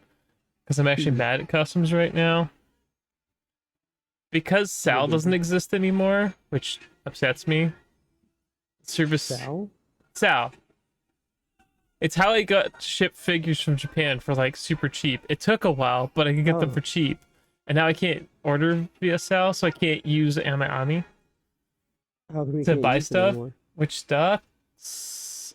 I mean, like, shipping costs went from being before COVID, I could ship stuff via Sal for like 400 or 500 yen a package. Now it's like 1700 yen plus import fees. So it could be as much as $20 to ship something now. Because Sal's gone. Sal was basically, if they're, like, you know, they're filling up a plane. You don't have first run. It's like, oh, we need to just, you know, we're putting all the things to ship. Oh, we're out of, we have space. Just start putting the Sal packages in, and that's how it worked. Gotcha. So, yes. Anyway, I'm gonna go through this list quick. We were on Kirby's Air Ride, and we got completely segued off to Jurassic Park. Trails in the sky. Okay, we'll get to Maverick's question after we finish this list, or we'll never finish it. Trails in the Sky. Legend of Heroes, Trails in the Sky. Never played it, but I've heard good things. Have you ever played Legend of Heroes, Trails in the Sky? Because I have not. I have not. Okay, then we have nothing to add. With that one, but I know we're trying to get them to come to our platform too. That's what I mean. If you never played it, I can't form an opinion. I can't say this is right. Honestly, I'm not trying to say this lists are right or wrong, but I like to if I have something to add, I'll add it. Paper Mario: Thousand Year Door, another game I've never played, but after playing Bug Fables, I understand why people love this game so much. So, let me say this: they're making a port finally for the Switch. It's going to be like a remaster of it. You should play that because this game is fantastic. And Thousand Year Door is the best Paper Mario game. I have heard than the original. I have heard. The humor is so good. Yep. Big recommend. Sonic Adventure 2 Battle. The superior version, of course. Battle was great. Sonic Adventure 2 is... I really liked it then, but I'm gonna be honest, I didn't beat it till like way later because I actually hated a bunch of the I remember stages. Being so pissed during the final boss as a kid because you're in space and you're flying around and everything kills you almost instantly. And like the levels that lead up to that were so hard because they were also like you'd take a step in the wrong direction or hit a button and the gravity would go the opposite way and you'd fly out into fucking space. It's like, oh my god, my little fucking 10-year-old mind was losing it. It's a great game. Yeah, super nostalgic. I think it's a good game. I think it's not a perfect game, but it has some of the best music in the series. Which is crazy to say about Sonic, which is a series that has some of the greatest music that's ever been written in video games ever. Yeah, Sonic Frontiers also peaked with its soundtrack. Oh my god, Sonic Frontiers is so good. So good. It has no right being as good as it is. Actually, I really liked, I know a lot of people didn't, but Sonic Forces I really liked. I very much enjoyed that game. Was the gameplay what you liked or the story? The gameplay. Okay. Like, it's like short, sweet. It's like the levels aren't too long. You can make your own silly character. I know why people don't make your own like it.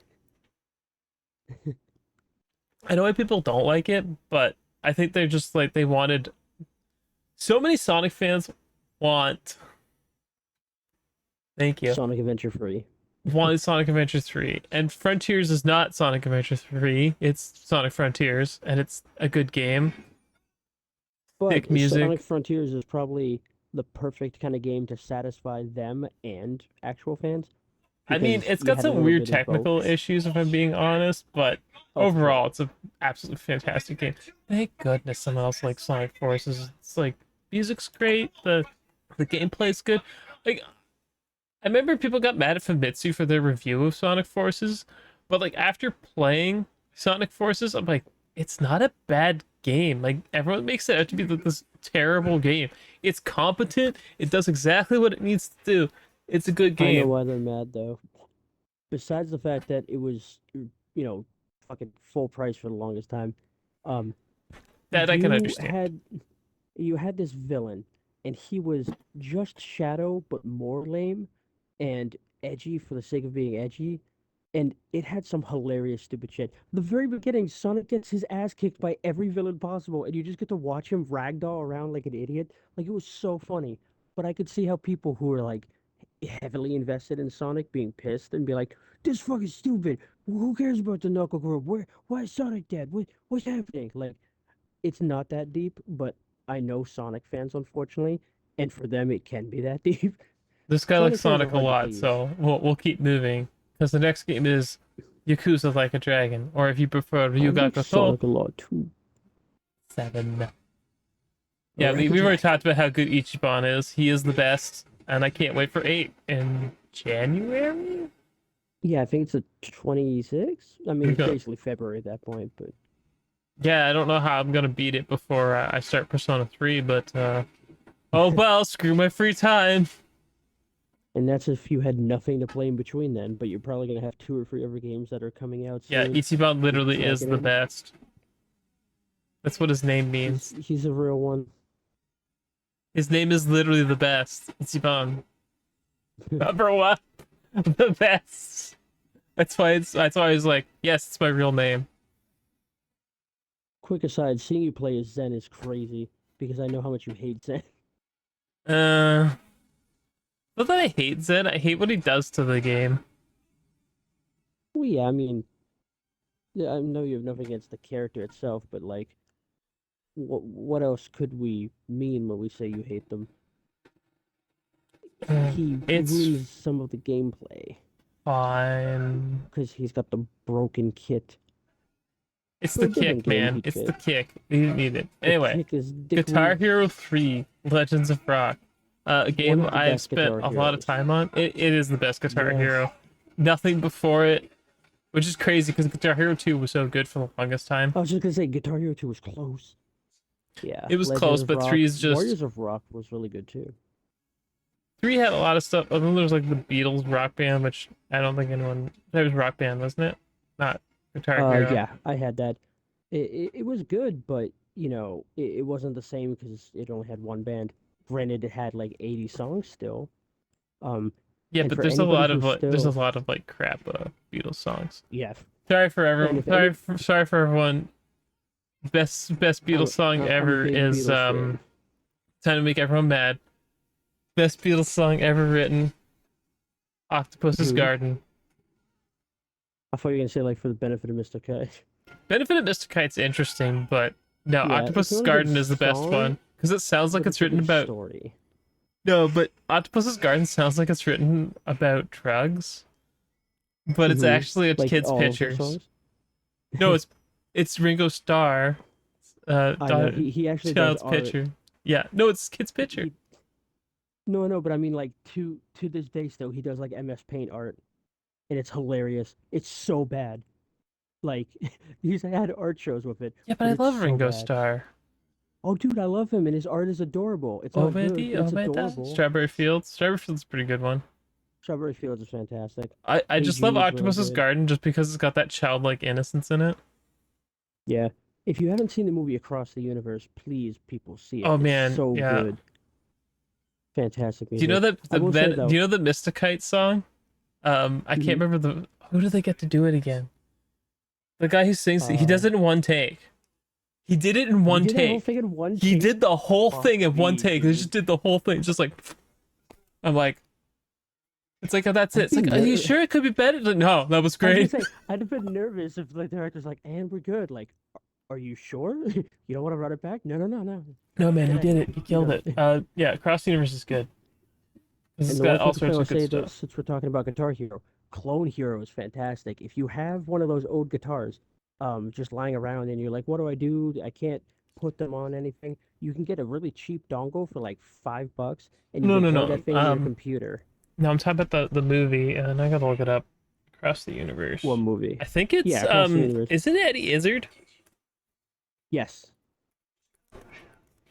No, is it Eddie Izzard the guy who plays that character? Yeah. As soon as you said his name, I'm like, yes. For the Bono scene. Get off the bus, man. You're in the vibes. Ruining the vibes. Oh, It was such a Eddie good Izzard. I movie. was like 100. I just was like, it's Eddie Izzard. Yeah, it was Eddie Yeah. Izzard. Yeah, it's Eddie Izzard. Oh my god. Yeah, Cross Universe is great. Honestly, great movie. Fantastic movie. The music is Beatles music, so you know it's written well, but the people who sing it are fantastic. Yeah, but they even put in Very Helter talented. Skelter, which is Yes. just a random mushing of like, So much good music. it's fine. Okay, now that we're completely off track, I'm trying with the Beatles and trying to do the list. Can't help it. It's so good. It is. Naruto Shippuden Clash of Ninja Revolution 3. That takes me back. Oh lordy. Moving on. I have nothing to add. I've never liked Naruto. Believe it. Bisha for up. I never liked it. It's not my Do you kind know of. why he says believe it? I don't know what he says. It I did- don't know what he says in Japanese. So I couldn't tell you. It's probably something. Well, that's the thing. They instead of like Chan, they gave him a Japanese phrase that he says at the end of everything, but they didn't know how to translate it in English, so they just made him say believe it because it's like this kind of sounds like it could be a catchphrase and it's got kind of a similar vibe, but there was no way to like direct translate Was it it. a So was they're it a like, four kanji compound? Is that what it it was? might have been. I'm forgetting off the top of my head what it 'Cause was. I there's- just 'cause remember it one of being the- so funny. If I'm trying to explain a four kanji compound. Actually, Nintendo is a four kanji compound. It means leave luck to heaven. Which like goes way harder than it should for a fucking card game company who became a video game company. I'm just saying that's what it means. Leave luck to heaven. Leave luck to heaven. That's what Nintendo means.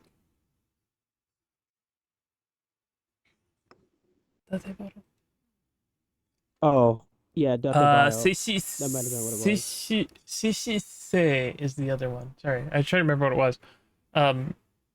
It's like heart and soul, is what it means.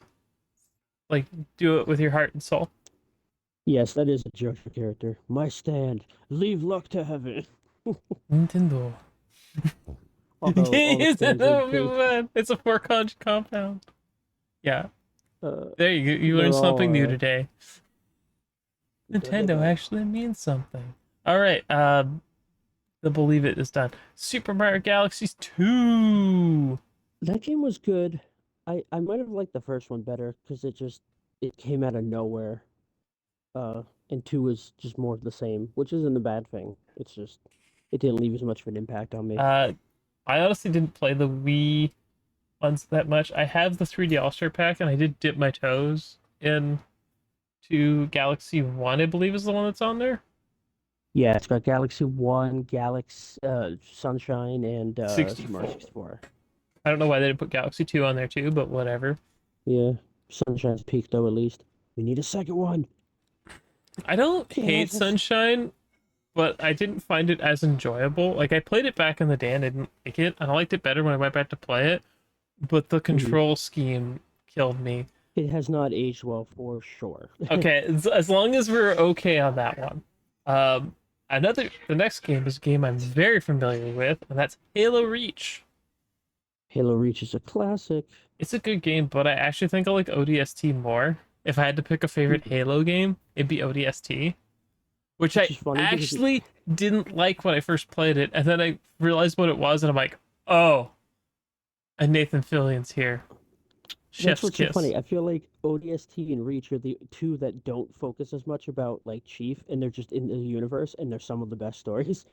Yeah, Halo No Reach offense to Chief. is honestly one of the bestest. Like, if I had to Yeah, pick, like, the one thing that sucks about it is you know how it's gonna end before you start it. unfortunate prequel phase. It's got the unfortunate prequel energy, but I will it's say good though, one. you can sum the story up with a contest of who can die the most epically, and you'd be technically right, and it's still a fun time.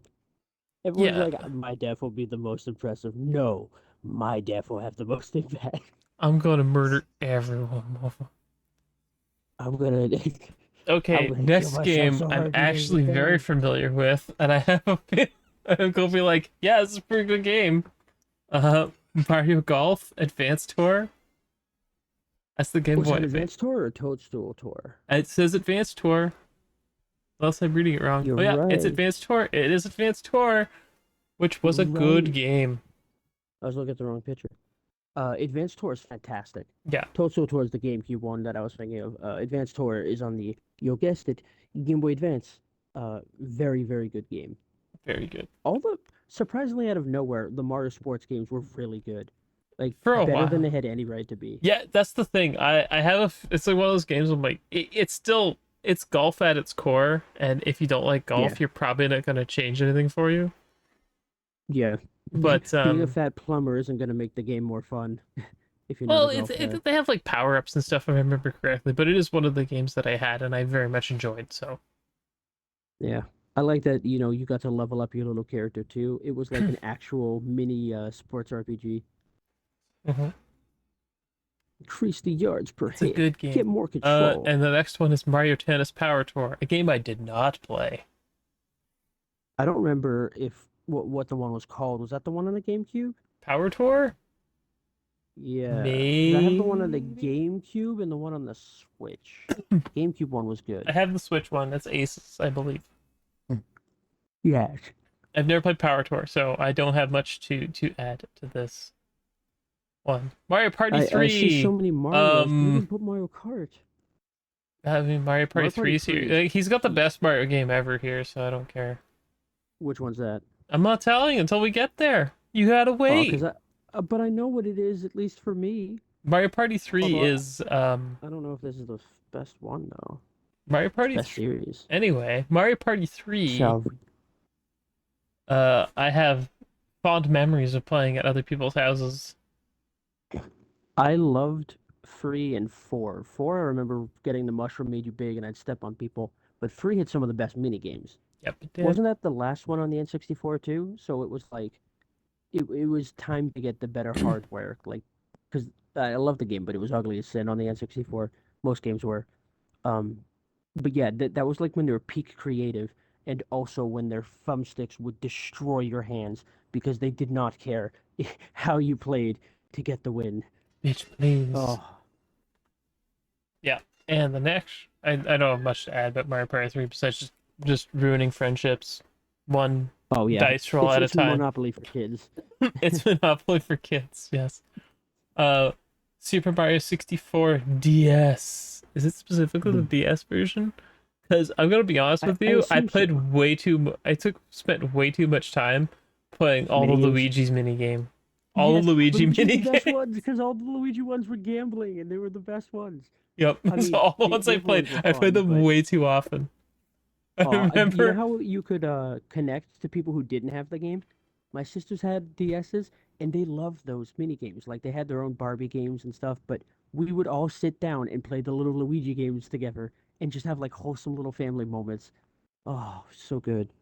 Please continue. I'm sorry. Yeah, no, we used to my friend actually like beat the entire save on like and lunch. Like I'd be eating lunch and we basically ate lunch in shifts. So I'd be eating lunch and he'd be playing the game, and then I go to back to play mini games, and he was finished. That's So funny. he beat the whole of Mario 64. I think I had the cart somewhere. It's like all the stars, every world. He did. Because like Jeez. I bought the DS at launch, Hmm. and yeah, and that was the game I bought because it was fun, but I the think it was a completed launch title save was for it. for my buddy. Shout out to Jim.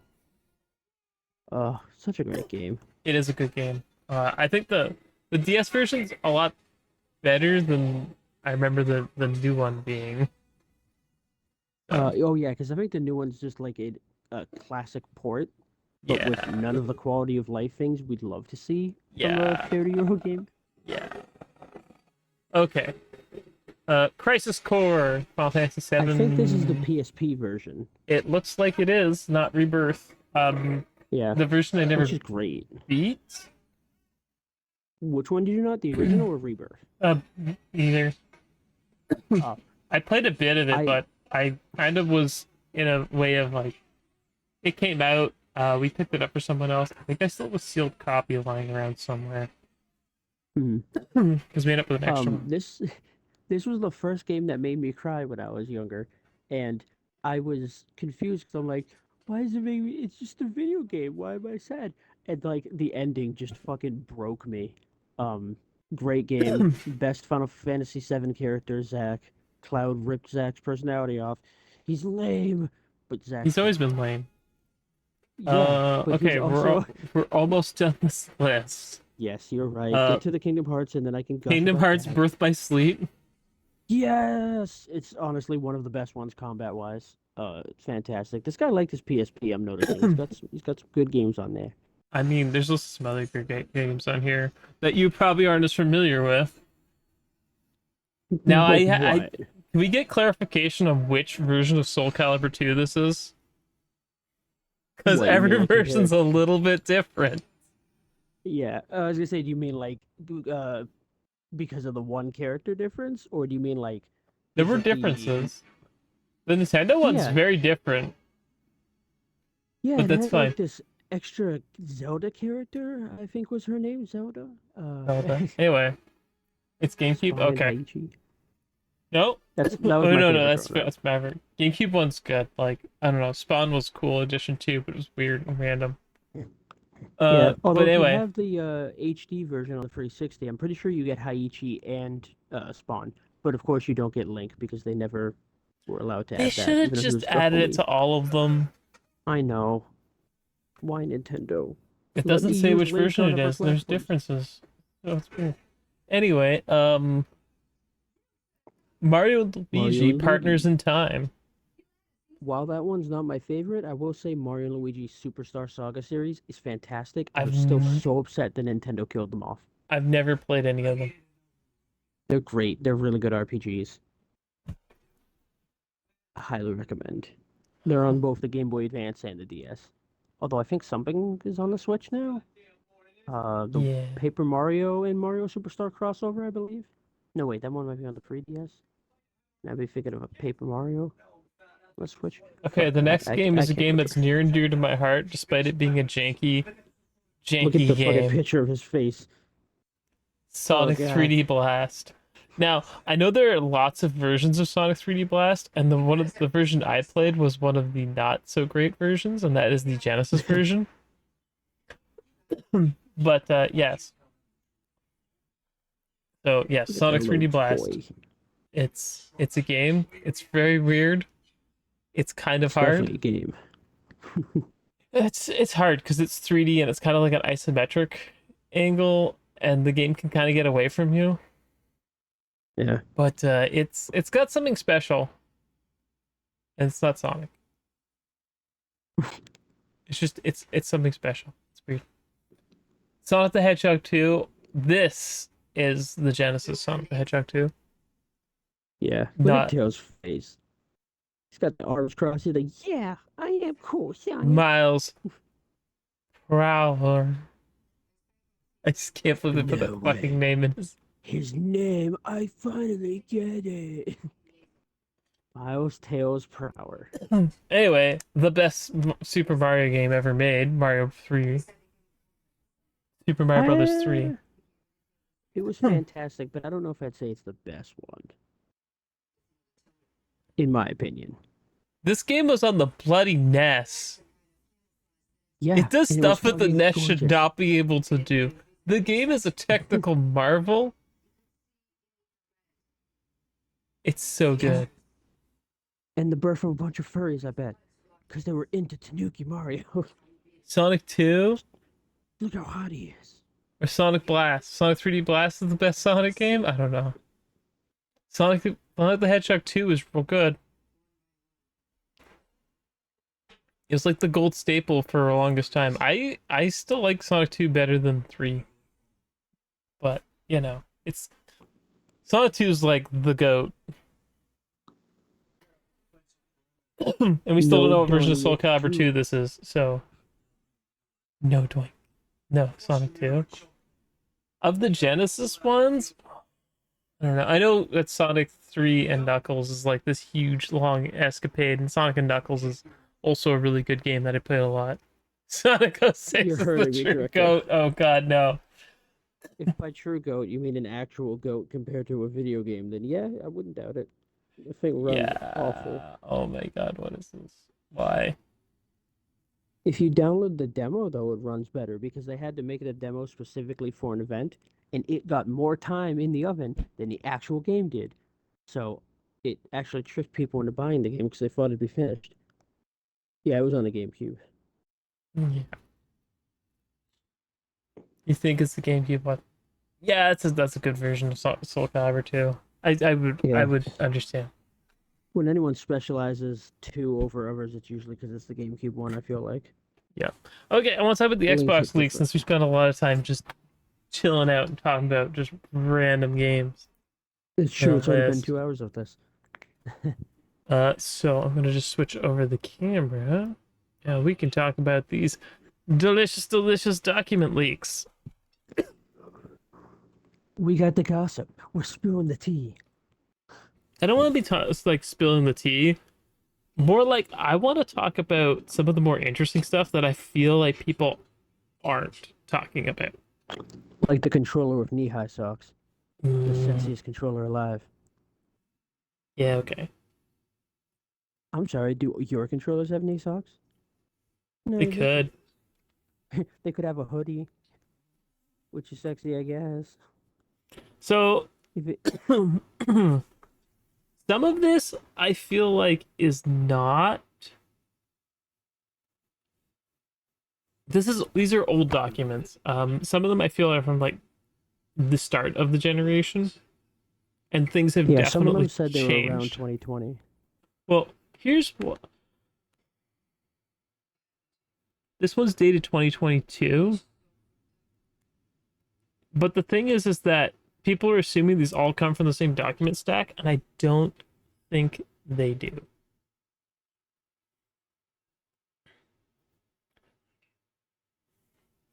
And like, see, none of these other ones are dated, so I can't tell you for sure. But they're also not numbered, so I don't know if they're actually part of the same thing. So I have not gone through the ridiculous like terabytes of data. I don't know if I even got all of it before it was done. Because I assume someone would have noticed that someone got a hold of these and we're talking about them online and would have plugged up the leak. I don't know how much of the data was pulled off before we got to it. But the most interesting thing that came, well, the thing that everyone's focusing on is this one, this schedule here, which is definitely old. Yeah. I have reasons to tell you why I think that's old, but in a second. And this set of slides here, where they're talking about the all digital Series X rather. Now, the reason I think this is much older than people are letting on to is this fourth slide here. No, sorry, it is this slide here. This is fiscal year 2025 you're talking about. So 2 years from now. But you notice that there's a 1 terabyte Elwood here? Hmm. Now, Elwood is the code name apparently for the 1 terabyte Series S, but there's also this Series S with a USB-C in the front and some new stuff. I feel like something changed and they pushed forward just the more capacity first. I don't know if you've made an ad on this idea, but this is what I'm getting from this. It's like, oh, it's USB-C in the front, and they're gonna give you a C to C cable, which is fine. But the big story is because of this coming out, everyone's like, Microsoft's getting away from game preservation. Which doesn't make any sense. Well,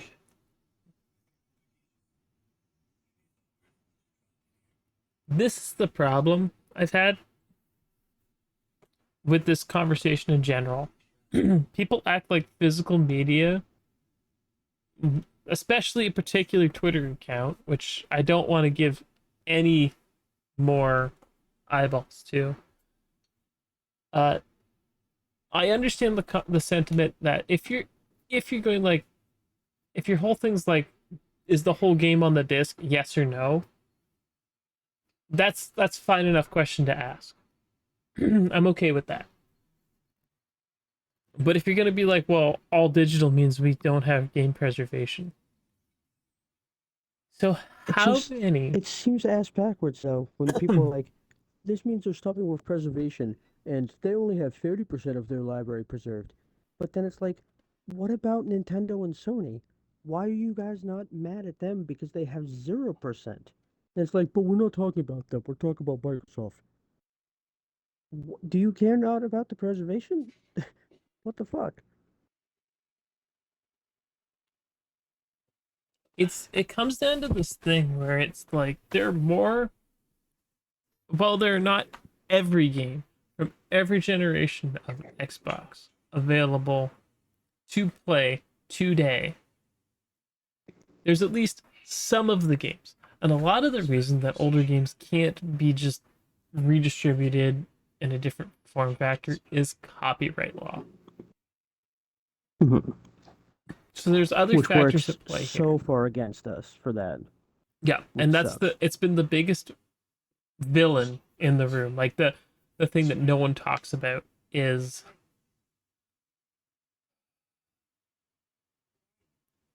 just that, you know, oh well, we can't play this game anymore. It's getting delisted. People are like, oh, they're delisting it because I think one of the recent games that got delisted, I can't remember which one it was. Was it I think it was an Ark game. Someone got acquired somewhere that owns part of the right, and they pulled it out. Hmm. I mean, oh yeah, that guy too. I wasn't even talking about him. See, that's the thing. Yeah, PC's been digital only for almost 20 years since Steam existed. And I can't, like, there, Enchanted Arms was one, but it was another game that got delisted after Enchanted Arms. I don't remember what it was called, and it was just out of nowhere, and people were like, what? A little notice would have been nice.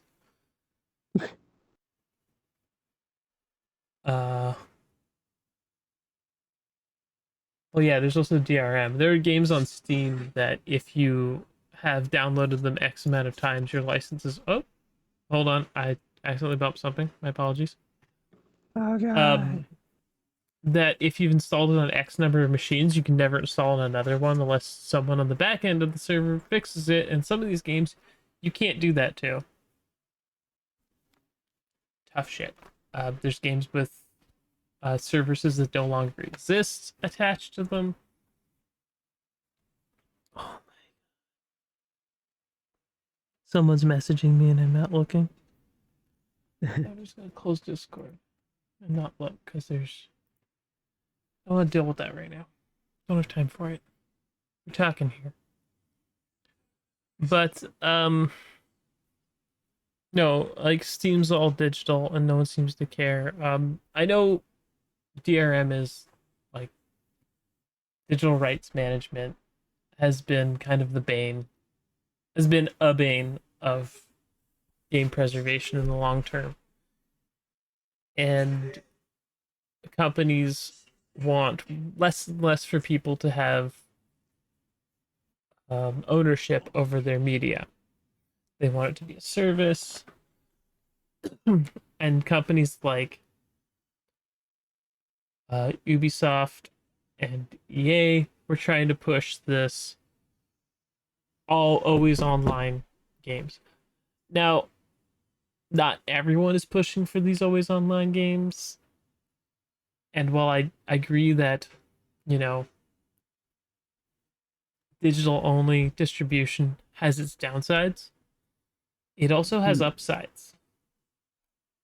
And the thing is that as a medium and friend of the podcast and an old host who moved and couldn't do anything, Starkey Goblin pointed out that as a medium, like we use CDs for like what 1.5-ish generations of console, and then it was something higher capacity and a Blu-ray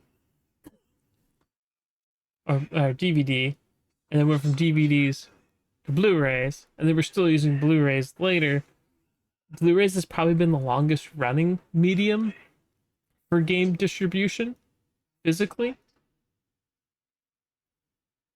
I don't think that's a crazy thing to say. Like there was cartridges, but cartridges always like change shaped or whatever. But games are getting so big that being able to put the games on a disc is becoming more and more difficult because the technology's reached the limit. It can't get any bigger. So you're stuck with a dilemma. And the dilemma is, do I, retool to make, I don't know, like some sort of flash media that'll be much more expensive to produce to have the games on? Or do we go to something that's cheaper, like just having downloads? And downloads are going to win out in that regard. I don't have to like it. I don't have to be happy about it. But what I need to be is just realistic in that physical media as we know it today is not going to be around forever. It's not going to be the preferred platform. Sadly so. I'm not saying that it can't be replaced by something else. But as of right now, optical media has reached its peak. I think this is the highest capacity that these discs can have, and without putting more time and effort into it, which no one really is. People, because the internet speeds are getting higher and higher and higher, it comes down to less about like, oh, does the whole game exist on the disc? Which in some regards that's true, it does. But in other regards, it's it's not. And even Nintendo Switch games, there are Nintendo Switch games out there that the whole game isn't on the cartridge, and you have to download a huge chunk of the game because the cartridges are too expensive.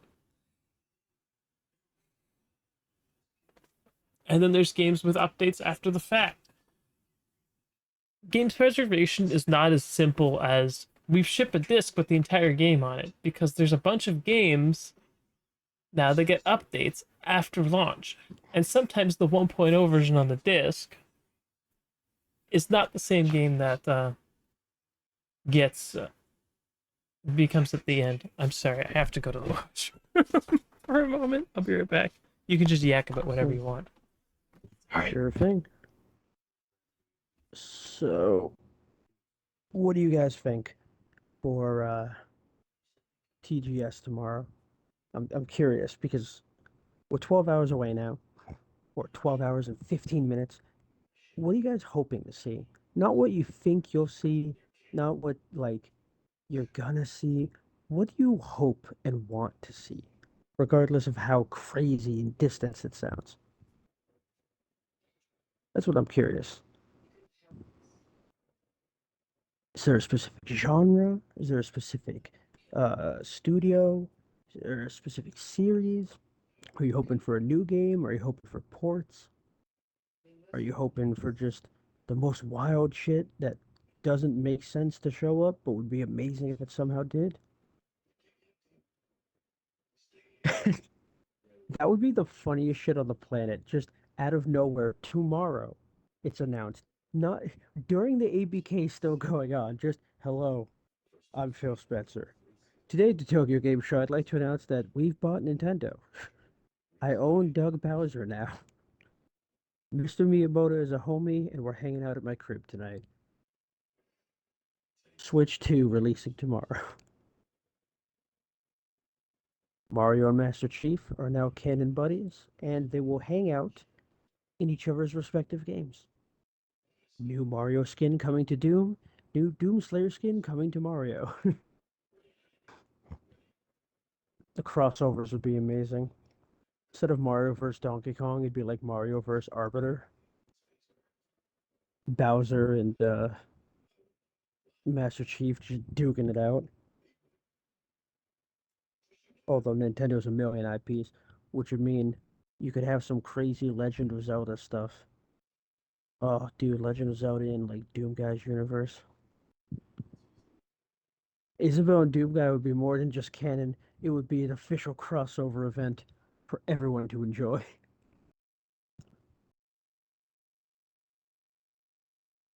Oh man, I'm like sitting here fantasizing about all the doofy possibilities you could have. I mean, you know we'd get a new F-Zero and Star Fox game. No idea if they'd be good, but you definitely get one. Now coming to Flight Simulator, Fox McCloud and the Airwings. The Airwings are coming. Doom Guy would run an entire planet, dude, and it'd be the most wholesome place. There'd be no demons, but there'd be happy little animal guys. Oh, he would protect all the animal homies. And he'd definitely have a bunny girlfriend named Daisy. It'd be canon too, I guarantee you. No barrel. Fox, do a realistic barrel roll over these buildings. Now bring it down slowly. Chief and Smash would go really hard, and there's tons of ways they could do it. But you could get some really cool crossovers though, like Samus and Chief would be really cool, or Samus and Doom Guy. You could get like in the Fallout universe, just weird cameos of characters like, oh, there's a dead alien looking mutated shit over here, and it's just a Yoshi on the ground. Bowser and Killer Instinct would go great. Oh, I would love it, especially if it's voiced by Jack Black, just because it's really funny. Um, let's see, what would be the weirdest combo we could make? Something that's like, I guess that is technically Nintendo and technically Microsoft. Um,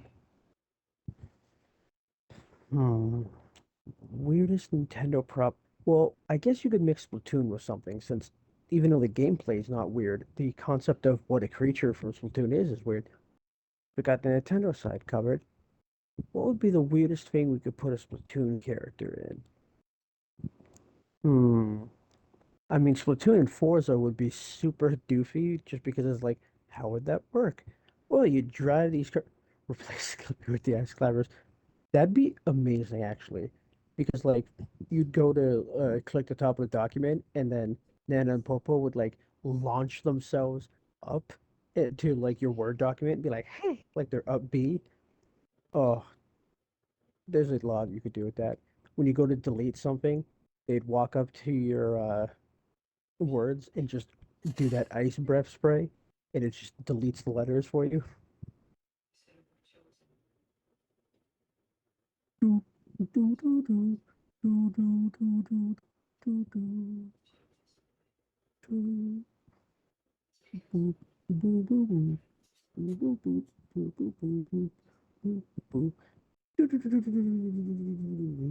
Music slabs for being chiptune.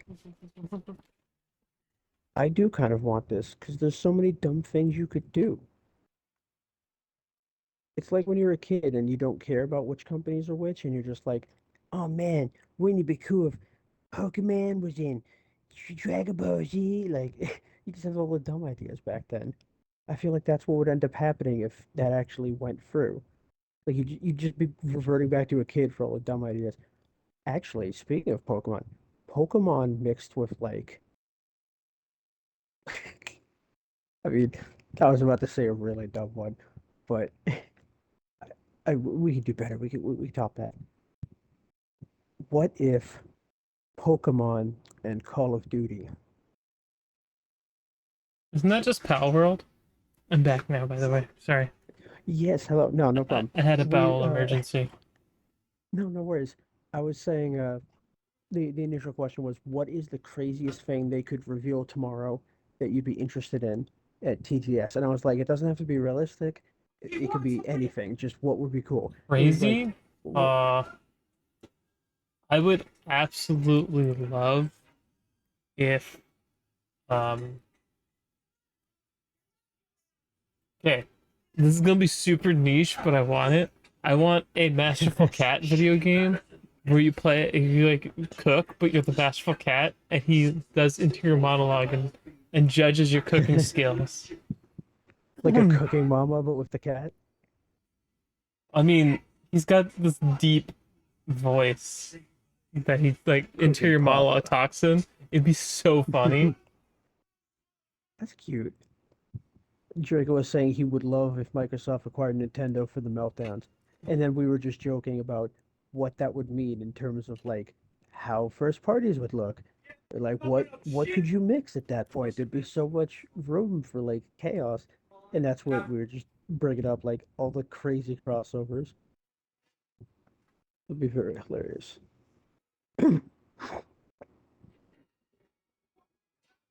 Um, I forget where we were. You were talking about digital I preservation. was talking about preservation and how I don't think that all digital means no game preservation whatsoever. Yeah, I But mean I we have also some digital preservation. I do understand what people are talking about with like they're worried because physical media is going away. Yeah, Like for physical sure. media is only one way to preserve data. And the thing is that even discs have a finite lifespan. Even the pressed ones that are Exactly. very good, you know, they can the older ones, the DVDs can scratch. They don't, you know, read as well. And it's I'm not trying to defend this and say like, oh yeah, well this is great because I don't like it. I have a collection of physical games. I honestly don't like the concept of them going all digital. You know, Yeah. But it's they've definitely been 90% digital. I mean, I look think at it's more this like year, last with year alone. I think a lot of people. I don't know what the split is, but I'm pretty sure that it's like 60% digital. Last year it was 90 in terms of physical to digital because they said No, sales, that number was including mobile was games. it? Yes. Oh. So Well then, yeah, it's probably closer to a 60-40 or maybe a 70-30. yeah, I think it's 70-30, maybe 80-20 even, but I don't think you should Mhm. just give up on the physical market just like that. I For think you sure. need to I, find I think like it's not just.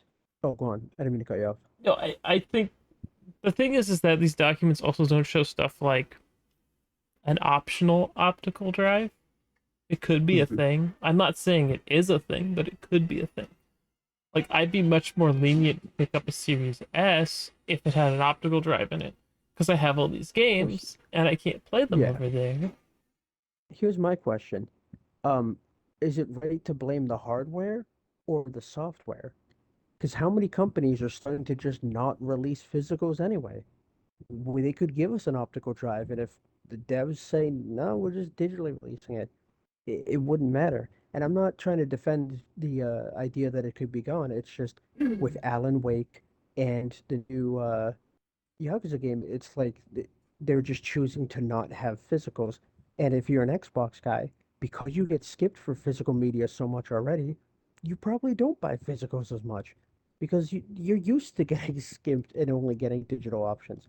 So like, I know people are Well, there are games where I throwing, don't get physical options, but if I have a physical option, I usually take it unless the digital sale yeah, is like super good. But there's also times yeah, where you'll find physical games for like cheap as dirt. yeah. And that's why I'm trying to say like it's a devil's advocate situation for me where I want to look at both sides of it. I don't want to just blame one side and say this is the reason it's wrong or this is why it's better because it's super situational. And I personally think you should always have more options because regardless of which one you choose, if you have the options, you'll pick the one that suits your situation the best. So like, why would I want someone to have less options? I don't gain anything. Yeah, even if you're a person who just buys digital, you know, like I don't know, a Steam user, PC user, I don't see the ROG Ally or the Steam Deck getting a lot of negative backlash because they have no physical media and the game preservation isn't there. It's only when Xbox is like it's all digital console. Is this console actually going to happen? I don't know. Do I think there's a couple reasons why I think that this as is isn't happening. I feel like the internals have the internal like I believe that the updated technology section of this. I know you can't see my cursor, but the Mhm. updated technologies and sustainability power one. Excuse me, because here's the thing. The rub is that an optical drive does not add that much power consumption. It adds Yeah. space, and it can add some heat, but not much. Like optical drives do not generate a ton of anything. They do take some power, but 15% reduced, and they're talking about changing things up and, lowering, using recycled materials. These are all good points and good things. More sustainability of stuff that's easier to repair. I'm all for. I don't know how I feel about a tube design. Is it really a box if it's a cylinder? Are we still an Xbox? Like, I don't know. Like, you could technically, like, if you somehow made the boards smaller, it could fit inside of that. Like, I've pulled my Series X apart to clean out the fan. I didn't, like, tear it all apart. I've seen one tear I it ripped apart. it in half with my bare hands. It's annoying to get in the back, so if it's easier to get into, I would appreciate, because, like, you gotta clean that fan every once in a while, and that's why I actually run mine sideways instead of up and down, because it gets less dust on the fan. So I don't think all digital means there's no game preservation. Yeah. I have problems because there are backwards compatible games that you cannot purchase on the store. That is Yeah. the problem. And that is not the platform holder's problem. It's not Xbox's fault that these companies decided to delist their games. Hmm. For whatever reason, games like Shadows of the Damned are delisted. And unless someone, says something or tells us why it happened, we'll never know. So we can only speculate. So I think getting mad at them for this league, getting mad about the fact that there's an all digital Series X that they were thinking about, it doesn't necessarily mean this is going to come to pass. If there's been enough backlash and people are like, we'd like a disc drive, they won't do it. I don't know if people would hate this option though. It is what it is. I want to talk about some of the more fun stuff here. in the sleep. You fun. Now, let's.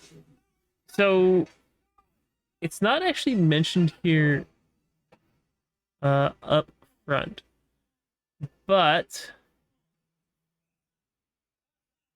so this is the launch. You know, there's the core, what they're calling it. So I have visual aids here.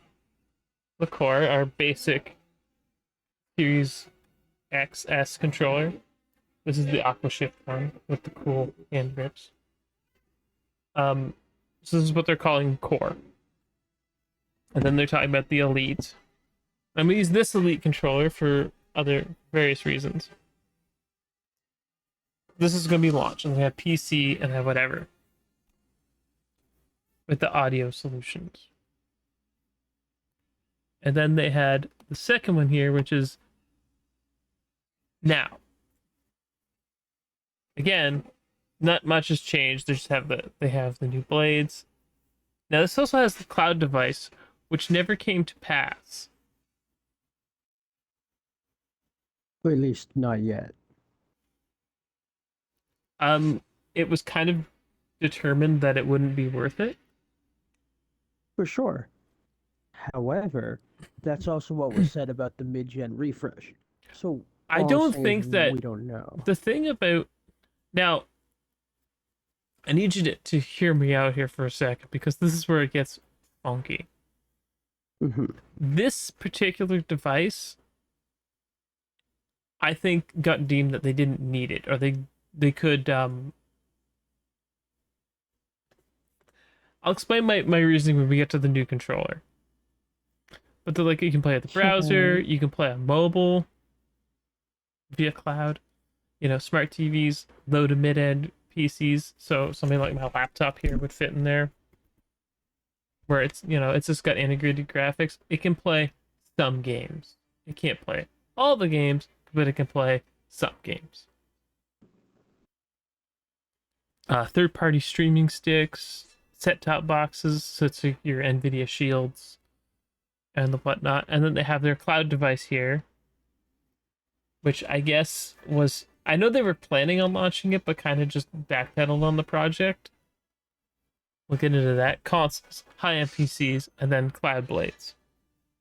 Now, how is Cloud Blades different from... It kind of like goes upward. If you look at this, it's like browser. Like these are like the lesser experiences, right? And then it's like cloud streaming, Series S, Series X, high-end PC, Cloud Blades. I kind of agree with this hierarchy, where it's like low mid-end PCs, smart TVs are less than playing a game native. That's just a given. I think that in this sort of area, you could fit like a Steam Deck or a ROG Ally kind of device in this sort of area, because this is cloud stuff. The cloud could technically be better depending on your internet, but whatever. So we're going like up the stack to the point where this is set up deliberately to be like, I think from worst experience to best experience. And then I think this is the one with all the... Now this is the one that they're going for. And you'll see that handhelds is here now. And I think this is just a mock-up. I don't think this is an official one. Because we've seen this Xbox Cloud device before. It's basically just a tiny little white box with an Xbox logo on it that you pair a controller to. Now, I don't know if they're going to make their own keyboard and mouse peripherals, but this Elite controller here is not this Elite controller here. I can tell you just by looking at it, because I am intimately acquainted with this controller design and its upsides and downsides. So sleeps with it. We've got a relationship. We got Core, Premium, and our Elite. Now, I think that that's decent enough. Is this the no? This is the slide with the new. This one's got the new controller in it. So this is the this controller is that premium one in the middle. And this is the one that has the knee-high socks. That would I don't think it actually has knee-high socks. I hope it doesn't because I don't like that design. But I wouldn't buy it. But it's got so we got potential. So we got our core. It slots in between these two controllers. Yeah, which is fine. And I'm more interested in the specs than the design of the controller part itself. Now this is where it gets thinner. Interesting. So I don't even know this, but the series controllers actually have a pairing swap mode that they've added in after the fact, where you could, I believe it's like press the pair button twice, and it will switch between a Bluetooth device and a Xbox wireless device. So if you have a PC at home, say, with a Xbox dongle on it, like some of us do, and you could just, and then you're connected to your PC, and you need to go out and you have maybe a laptop that you play, I don't know, RPG Golf Legends. There's lots of games you can buy that are Xbox Play Anywhere, and you can just tap twice and switch over to that. So you can use one controller for more than one device. This is a thing you can do, and it does work with a console and whatever. I don't use the feature that much. I've got so many controllers, I can just literally use another controller. But if you're cheap and you've got a couple computers and want to use one controller, that's an option. So we have this is technology that was retroactively added to these controllers via firmware updates. So new and improved Bluetooth. But the big thing I saw here was direct to cloud. Well, there's a few big things there, to be honest. Well, this is the first big feature I would say. Is direct to cloud. Now, I don't know if there's actually a streaming device in here, or it's just that this can connect directly to the cloud. So if you're playing on a smart TV or whatever, you can have the option to, connect your controller straight instead of having to go through adding an extra route. You get less latency this way. I kind of like that. There's a seamless pair and switch model. New mobile app features, which makes sense. Pairing and cloud, new device accessory management. It's got the new haptics. That's one of the things I'm excited about. Now, everyone's always bitching and complaining that we don't have them, even though I think the vibration's fine. But having haptics wouldn't be a downside. I'd enjoy it. They already have 4 rumble motors in the controller. I don't know why you need that. Like, better rumble motors in the bottoms could be good. What I didn't like was, okay, we can talk about the DualSense for a couple seconds here. What I didn't like about the DualSense was the adaptive triggers. I know people are like, oh, they're immersive and you add the game. But the thing is, when they restrict you, like gun jams or whatever, some people will just squeeze harder and will break that little line. Some people, that will be fine. It's just less comfortable for me to use them, especially when the triggers already feel like they're really like weak and able to be crushed. Yeah. Just they feel like they're hanging off the edge already. So I'm not as big on those personally. No, I've never touched a DualSense controller, sorry. I was gonna say DualShock 5, but it's DualSense. I've never held one or whatever, but that was my biggest concern, was with the adaptive triggers and the way they work. I'm not trying to be like, they did it worse. It's a concern. As someone who tinker hobbies and repairs controllers.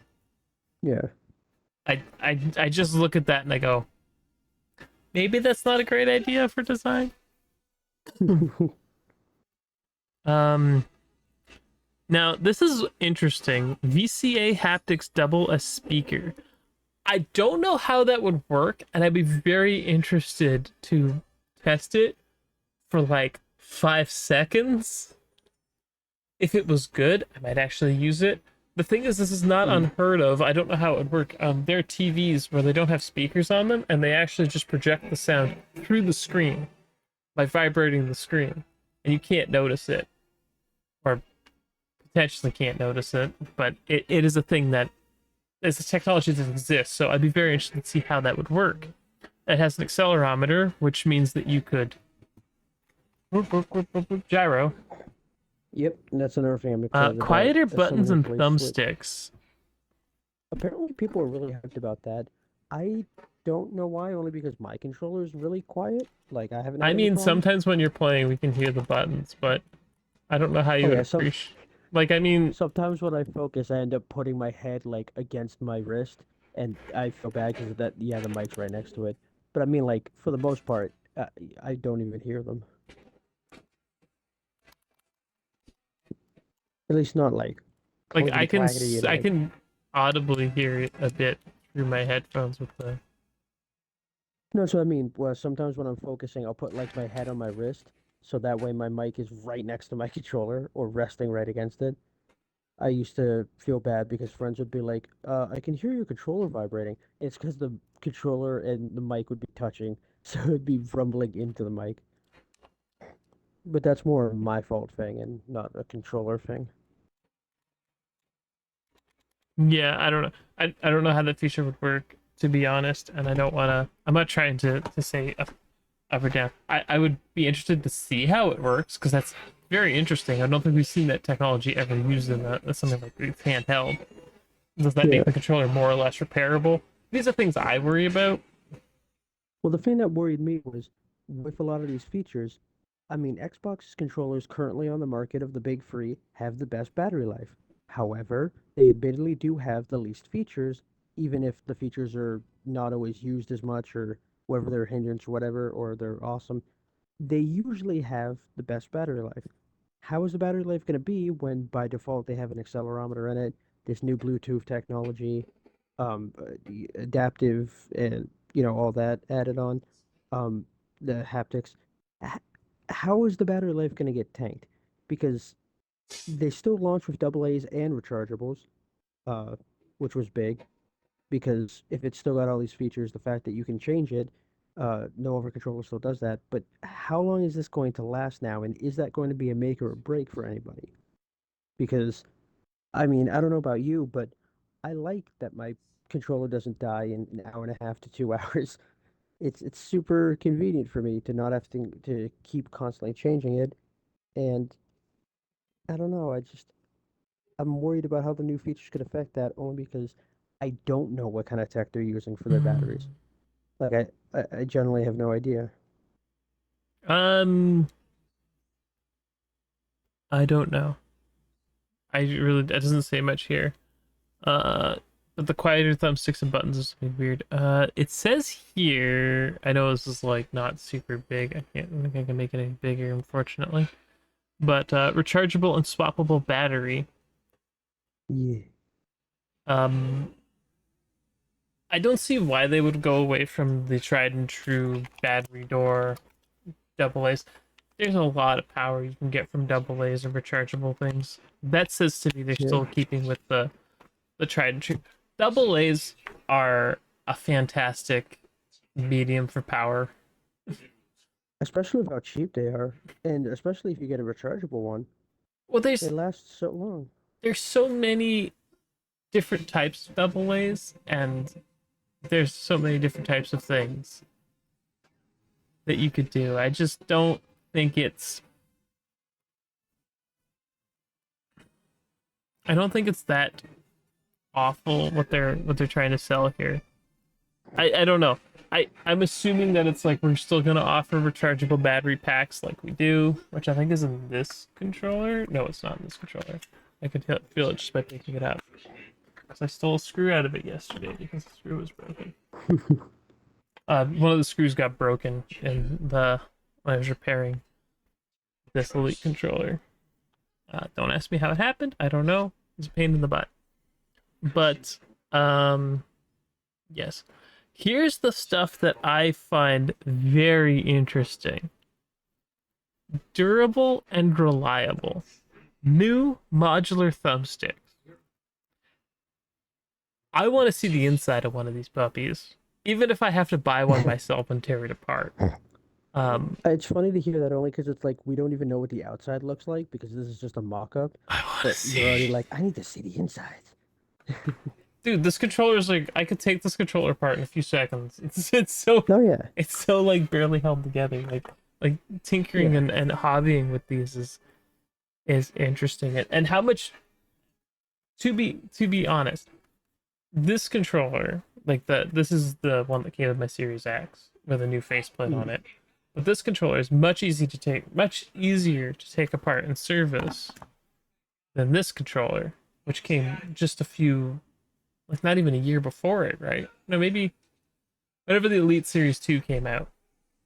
Mhm. Is this the original one? Is that I don't know which one's the original anymore. I've been like swapping parts between the two of them that I have. Yes, I have two. Um and like repairing them and testing out like third party stuff. I don't want to be like I'm an expert on the way the controller works, but I have a very good understanding. I actually just replaced this stick because this stick was broken. You'll remember I was telling you it was spinning. Yeah. It was indeed spinning in there, and it was so messed up that I couldn't, because these actually thread on. So this is the stick module. I have a couple extras. This is the stick module inside that registers your inputs, and you actually thread on this stick cap here. It threads right on there. Mhm. The other one, it was stripped, so it just kept spinning, and I couldn't actually take off the top. Because if I could have taken off the top, I actually could have pulled out this inside bit, replaced these two potentiometers, these little things on the side, because I have replacement of these, and probably fixed it. But because the stick was broken, the middle part, I couldn't. I don't know how it was spinning, but it was. I actually had to tear the whole thing apart to get it out.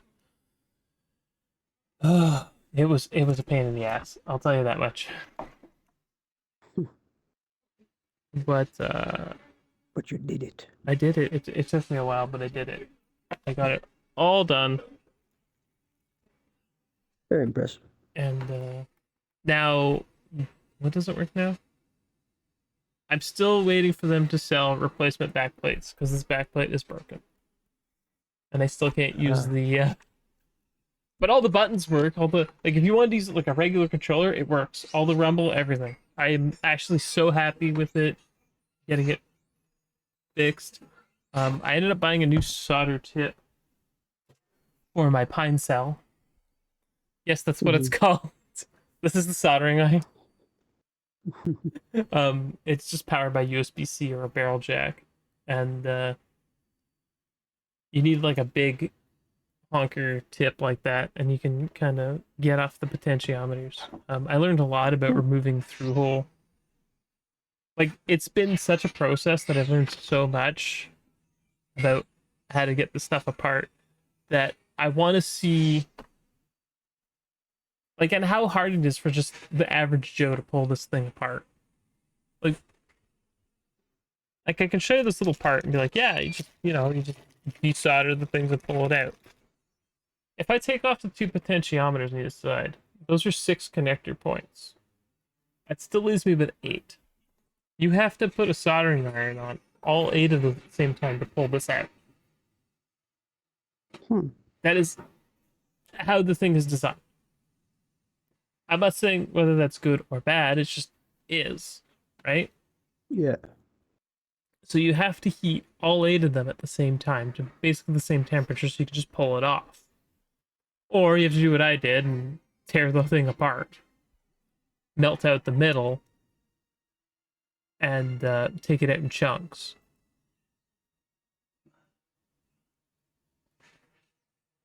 And it takes extra time. So ultimately, what I'd like to see is how easy it is to replace a control stick in a crash stop failure. With stuff like the Switch Joy-Cons, it's like a separate little board on a ribbon cable. You just pull it off and put it back on. As long as you're careful with the ribbon cable, it's easy enough to replace. Yeah. Ideally, we just use better potentiometers, but there are times where people will drop a controller or put something heavy on the controller and you'll break the little control stick in the middle. And you'll have to Yeah. replace the whole stick. This happens, it shouldn't be like, oh, it's the end of the controller, we can't fix it. Obviously, I've proven that you can fix it. There was nothing to stop me from doing it, but when they say it's better longevity, that's good. Let's talk about the other issue that the Elite Series 2 has. The right bumper. That's what's broken. This middle piece here got broken, and I have a replacement somewhere, but I have no idea where it went, so... it's actually stopping the controller from fitting together all the way. So you can't actually use the right bumper right now because of it. But the right bumper is the one that always gets broken on these. It stopped working for whatever reason, and it's like the button, like everyone complains it's a right bumper. You can find like a million other right bumpers broken. I don't know where those parts are. I have replaced.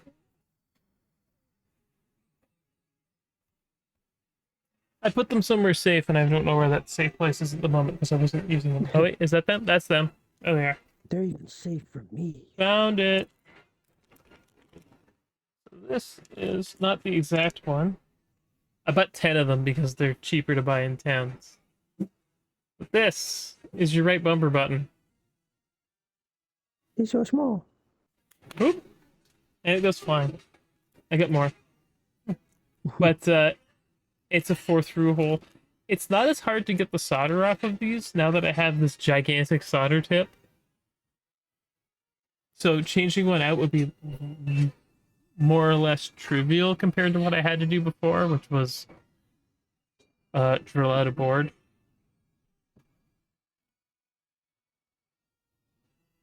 But still, you know, maybe use a different component. Make these components easier to get. Have maybe an apparatus that people can buy to make it the replacement easier. Like literally just put a thing on there, put the soldering iron in, heat the whole thing up and pull it off on the other side. Like I don't have the shop to build a jig like that. I'm hoping that that's what they're talking about. I know the sticks have been the issue. Continue to build improvement.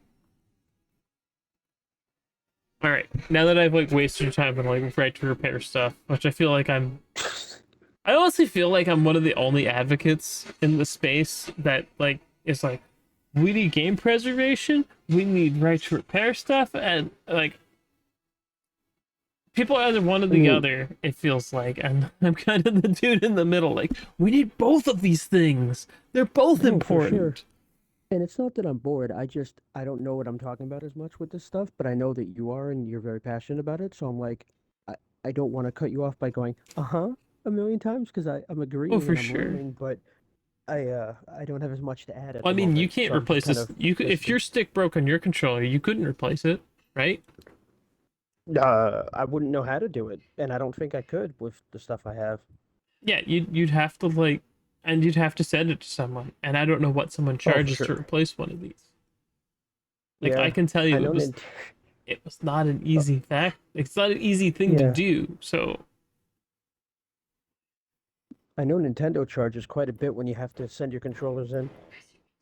I don't know how much Microsoft would charge because I've never had to send. I know that so the whole reason I have 2 Elite controllers and varying level repairs is because one was a refurbished one that they sent me. It was out of warranty, so I think I got it for, I want to say $90, which sounds expensive, but the controller is like 170 plus, so it was like reasonable. If it was in pristine working condition, I would have felt a little better about it, but it was a project one. Basically, it came with a broken right bumper, so I had to fix that. I did mention it to them, like the right bumper's broken on this. I know how to fix it, so it's fine, but like you shouldn't be sending them out with a right bumper like this. This is bad. Yeah, at least not for that price. No. And if you're someone else, you'd be sending it back. But I did Mm-hmm. send them an email, and I'm like, yo, if you're gonna refurbish these, like these buttons here are from the 360 era, actually. These are the same ones that were used in the triggers. Actually, I have read. Might be the same as the bumper. So these are better quality ones. They last longer. And it's weird that they switched to a different switch. It might just be that the tolerances are a little bit out of whack. And on the right side, for whatever reason, because of the position of the right side and way some other component is, it just puts extra strain on the things and they fail faster. Mm-hmm. I can tell you putting in one of those is not trivial because they're not the same shape. And I just if the right bumper is such a problem on these controllers, you think that someone would hear about it and they'd re-engineer it quickly, but it doesn't seem to have happened, or didn't turn into the current ones, wasn't feasible. Which Yeah, it's hard to say because like the reason I assume it's more vulnerable is because it's used a lot more than the left bumper is. You In have a terms of point. like If you play gameplay. if you're playing a lot of shooters, the right bumper's used a lot. You play Gears of War, that's your reload button, right? Yeah. I'm not mistaken. I don't play Gears of War a lot, so if I get something wrong about that. But if you're playing like Dark Souls, that's your light attack. Hold on. Yeah, not that the left bumper doesn't get used or anything, but in comparison, it just feels like the left bumper is probably the least used of all your bumpers and triggers, whereas the right bumper is definitely the most used bumper. You could probably use a heat map or something to like get like sample data for games. I'm sure Hmm. there's a way to do this where you could just heat map it and see what buttons are used the most. I feel Yeah. like um okay, if I'm thinking like if you're playing Dark Souls, your right Hmm. bumper is going to get used a lot more than your left bumper. Because your left bumper is like your off hand weapon, which Yeah. could be just a shield or whatever, and your right bumper is always your light attack, and Yes. then your heavy attack. Now the triggers are definitely designed for longer pulls and Yeah, being a little bit more aggressive too. yeah, they have more play in them. Like if I turn this, sorry, these are on hair trigger mode. If I turn it all the way, it's got a lot more. It's a completely different mechanism. Hmm. So it's interesting in that regard. Left bumper, right bumper are just I don't know. You can't see it very well on the camera, but you can if you looking in person and you look at the bumpers, you can actually tell that they're different because one's black and one's white. Hmm. Um, I had to do modification to the button, like it's too tall, so you have to like sand it off to get it to fit. But it's also noisier. How so? Like the clicking? Yeah, it's a noisier click. So Okay. maybe sound was a thing that people don't like the clicky noise, Hmm. but that is just it's the way it works. So uh so I want to know because the other buttons I don't find them too loud. They've already got like there's like a rubber membrane doohickey. They're not mechanical or anything. There's nothing great about it. What's not in these notes is that there is Hmm. also a new Elite controller coming. Yeah, Oh I remember you were the no. first one to point Mind that out. blown. I, I figure what's going to happen is they're going to announce this controller alongside the new Elite controller. Hmm. Now, me being me, I'm gonna buy the new Elite controller. Doesn't matter how much it is.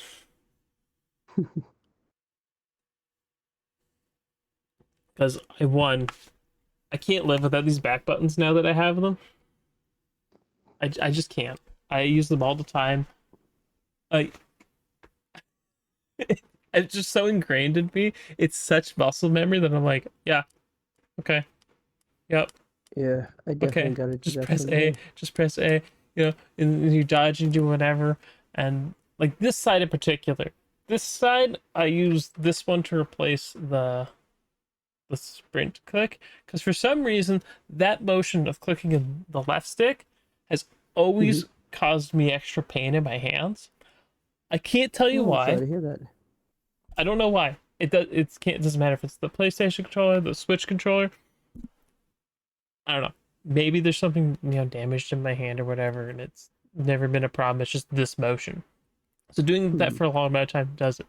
So I just switched to using the little bumpers there. So it's the right stick. When I switched to the longer stick, it was better. It doesn't hurt my thumb for some reason, so I just use that because it's not used as much, but it's interesting. So I'm hoping that the new Elite controller will have all these features plus these fun sticks because I love these interchangeable sticks. They're absolutely a blessing. I'm assuming that they're gonna have design lab stuff for it, but I don't know when they're gonna reveal these controllers since they just had a brand new core designed controller. Also, how much these are going to cost. Um, Ergonomics is Merlin. Same layout and action features. Attenuated force. Special options are expanded limited editions. I'm trying to. I don't know what limited edition is LE. Special edition, I guess. Xbox Design Lab, I guess, is XDL.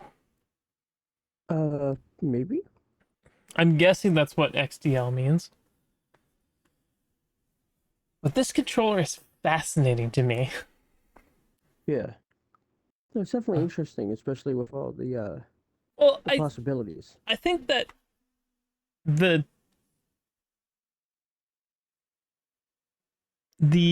difference between like the Elite and the core controller are pretty vast. Like this controller is much like the Elite is much heavier than a core controller.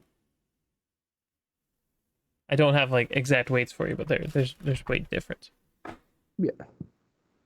Also, this new wake to lift to wake feature because it has an accelerometer. Does this one Hmm. have say it has gyros in it? Or it's just an accelerometer?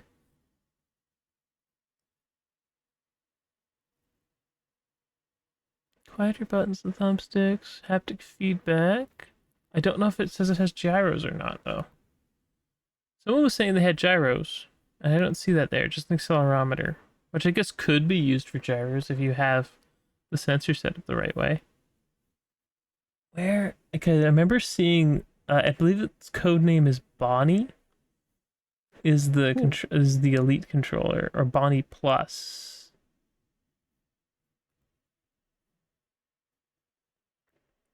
Because this is Sebile. Hmm. They all have weird code names. They always do weird code names, but that's like par Yeah. for the course. That's just Game Pass. Numbers going up. Love to see it.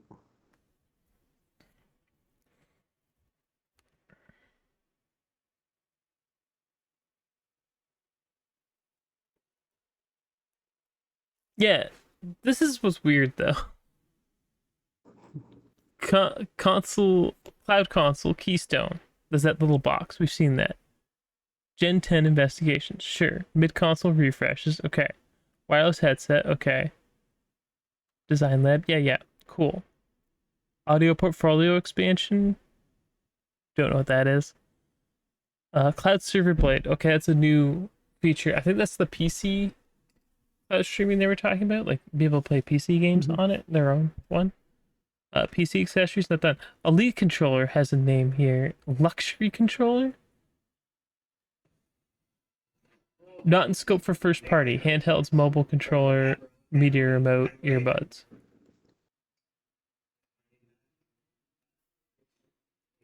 So, but there's an. I think these are. This is page 17 of something, and I don't know what page it. Yeah, no idea how many See, more. I don't think. This is page 11. So there's a bunch of pages in the middle that seem to be missing. 9, 10, okay. So where is these are in a weird order. 7. This is 12. That's what I mean. Like, it's. I'd also like to see the document in uncut, whatever form. But those are probably not all there. But yeah, so on the horizon we have this new controller. I don't know when we're gonna see this, if we're gonna see it anytime soon. And the new Elite controller. Let's talk about this Bethesda stuff here. And what people are talking about the most. Now, this timeline is wrong. So this is before, I think this is before the Bethesda acquisition. I have a couple reasons to infer that. But let's start with the first clue we have here. Project Hibiki. Project Hibiki is Hi-Fi Rush. Just because of the definition of the word Hibiki. Which we will just do this real quickly so you can see it. An echo, a reverberation. So, sound is all right there for you. You can see it. That is 100%. This is the one? Yes, this is the one, right? This is exactly. So that is, but it did not release fiscal year 2021. It might have. Does January, February count as fiscal year 20? I don't know. But there's other stuff that didn't happen. So this is before COVID, I think. Because Doom Eternal's here, and Doom Eternal released here. Yeah, true. If I'm not mistaken. Or is it 2020? I'm the time is fluid now. I'm starting to go crazy. I really am starting to go crazy. Like, didn't Deathloop come out in 2021? I'm gonna have to like fact check myself. I know Deathloop came out on Xbox later, but Fallout Shelter, Project Ubu, and Project Wanderer. Now, Ubu, I think, is the Tango Gameworks mobile game.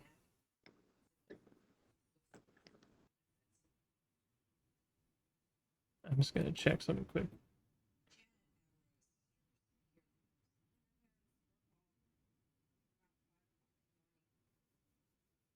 That's what I thought. So I think that is the Tango Gameworks mobile game that is now dead. It was like Dice Hero or something.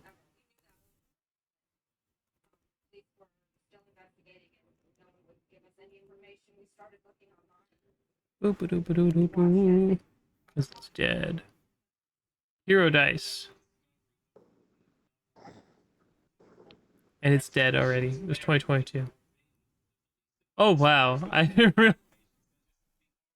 Wow. Yeah, Hi-Fi Rush came out a lot later. Yeah.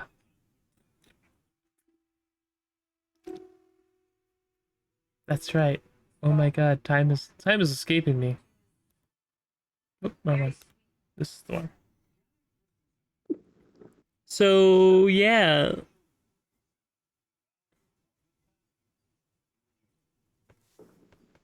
interesting how that worked. Because Project Hibiki all the way over here. Interesting. Licensed IP game. Is that no? Indiana Jones is here. Weird. This is why this looks to me like now that I'm like really digging into it and really like thinking about it, uh, it really makes like sense that this is a much older document. This is not what happened at all. Starfield being in 2021 and now releasing basically the end of 2023.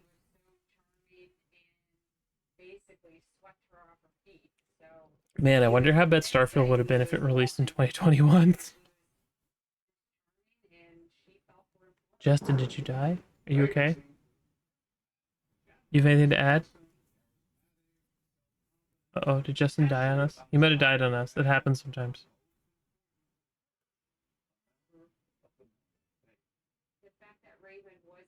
I think he is dead. Great. Project Kestrel. I don't know what Project Kestrel is supposed to be. Um, we know it's not Redfall. We know it's not Doom Year Zero is such an interesting concept here, but I don't know if it's actually something that's gonna happen. Uh, it might be what's coming next, but it might not be at all. Because I mean, like Doom is Doom, and when you don't have to, when you're not trying to monetize the junk out of your own games because you're just Bethesda, and now you have the massive success of Starfield and Ghostwire Tokyo and Hi-Fi Rush under your belts, and you're under Microsoft, where you can kind of relax more and don't have to worry so much about pushing out games every year. It puts you in a very different mindset, I would say. So people focused a lot on this document. I think there's not much that could be taken from it. Some of these projects might not even exist anymore. Like, what is Project Platinum? What is Project Kestrel? I don't know. Project Kestrel gets an expansion here. Is that mean it's a MMO? There's a licensed IP game, Fallout 3 remaster. Any of these projects could have been canceled or just backburnered. Or even just had scope reduced. Ghostwire Tokyo sequel. Is that actually what's happening for Tango? I don't know. It's hard to say. Um, anything else very interesting coming from this?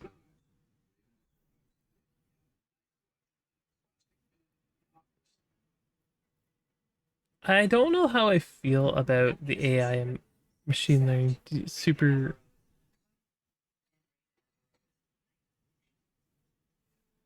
So, this is some of the more interesting stuff. Xbox Live, DirectX innovation, game input, blah blah blah, Game Pass starts here, direct storage, DFA slash manufacturing, weird. Project X Cloud, cloud game hybrids. Now, I don't know what 2028 is going to entail for us at Xbox and what this cloud hybrid games mean. I worry about cloud only games in a lot of ways. Um,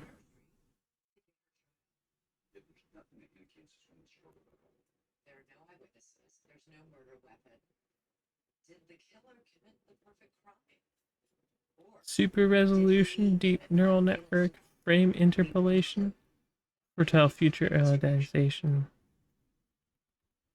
research proof of concept, AI agents codec base, matchmaking rating. Interesting.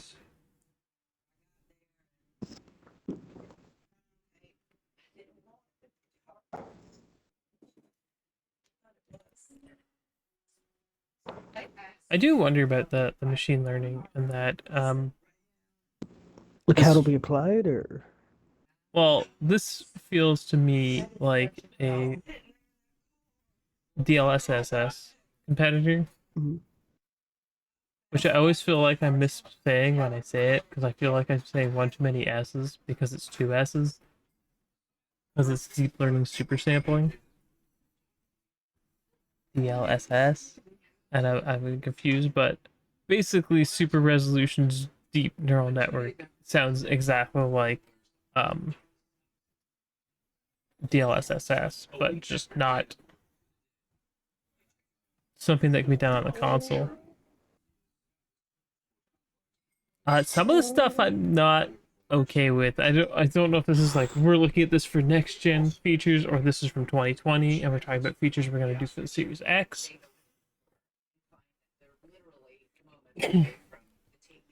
I don't know how I feel about AI game testing because there's stuff that AIs wouldn't notice that a person would notice. So it could help though. It could help. Monetize improvements. It's whatever. But there's the frame rate interpolation. Uh-oh, I think he fell asleep. Uh-oh. Justin has died.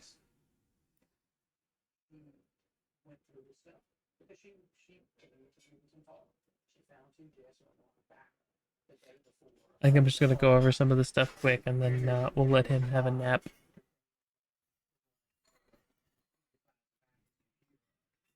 So they're trying to prove of concept some of the stuff. Physics and inverse kinematics? Never heard of that, but it's probably a real technical term. Sounds like what they were trying to do was like crackdown. And it is what it is. Um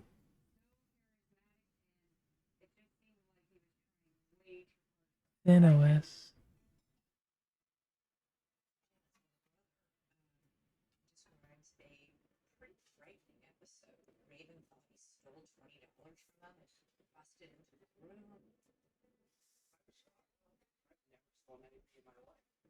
Quarter one. I don't know what CY23 is supposed to be.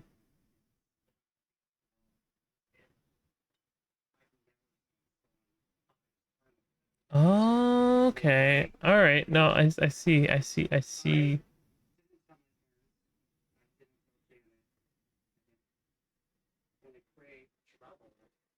So this is kind of talking about the differences between using ARM 64 versus x64 or x86 as we know it. Um,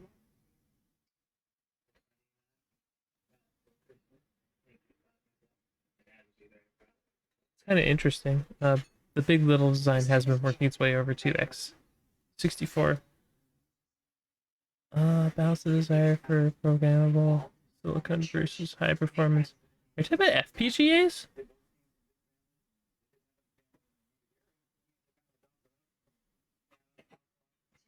Forward compatible. Micropolygons for rendering optimizations, machine learning based super resolutions, extendable models for faster iterations, innovations.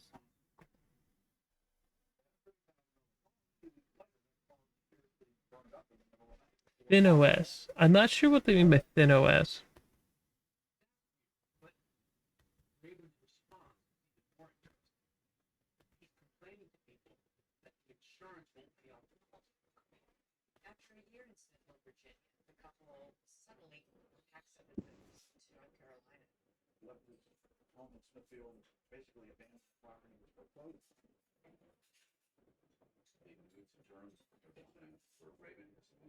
'20 fiscal year. Hold on, we are here-ish. We're starting here. Okay, this starts in 2023 apparently. They're expecting that game the console first is going to be the majority of their business, which I don't think is wrong. I think the majority of people who play Xbox games are going to be console first, or plus multi-device gamers. So they're putting everyone together. Game Pass Ultimate.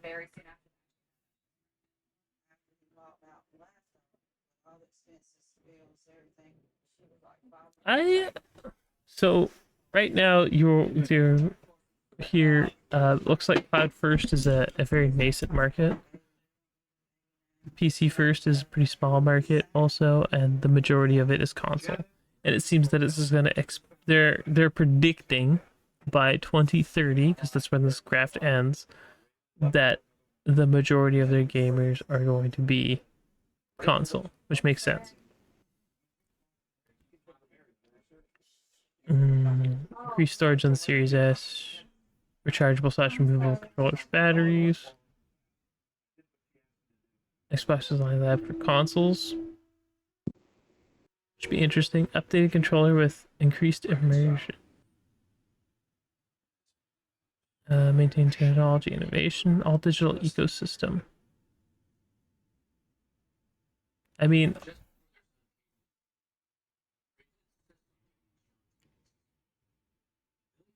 all digital ecosystem is weird, and I don't know if that's gonna stay where it is. Reduce developer friction.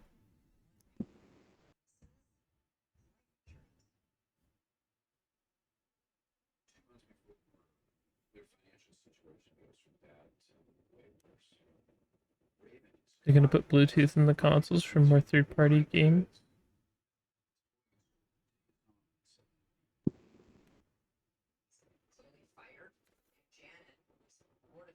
Hmm.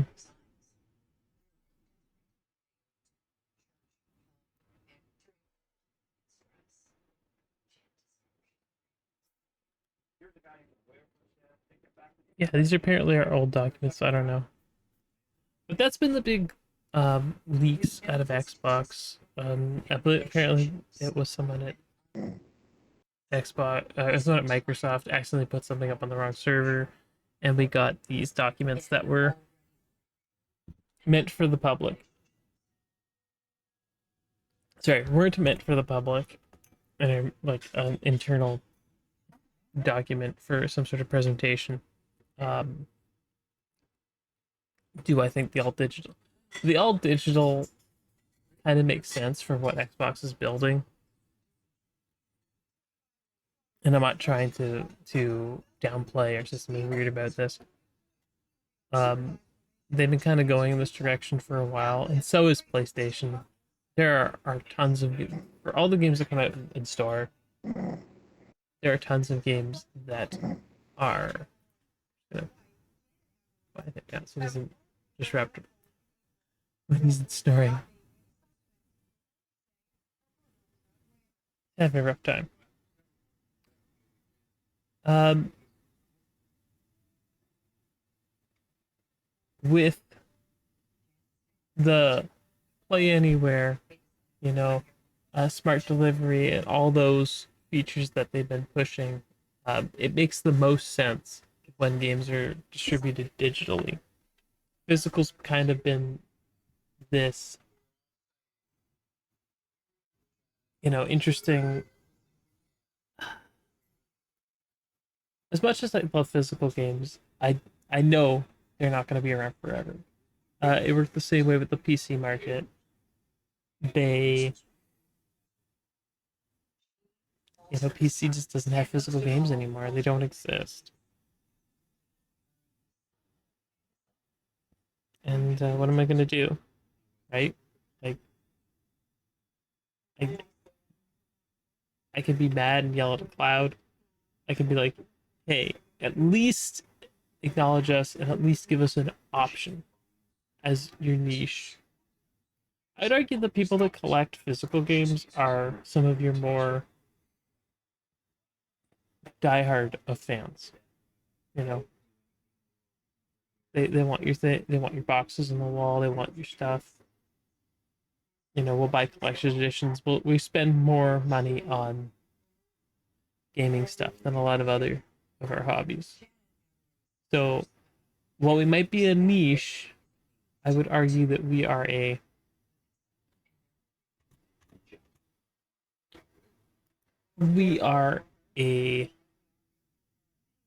profitable niche, or at least the niche you want to keep happy. So yes, some of this stuff is, I don't want to say damning, but some of the stuff is not good. And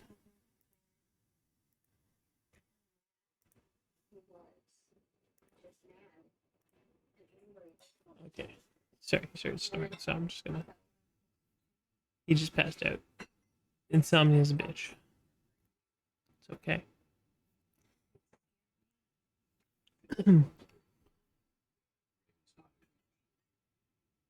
Physical media, I love, and I hope that we can keep having it.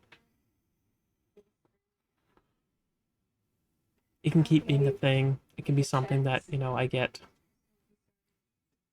to hold on to, and it'll work in the future.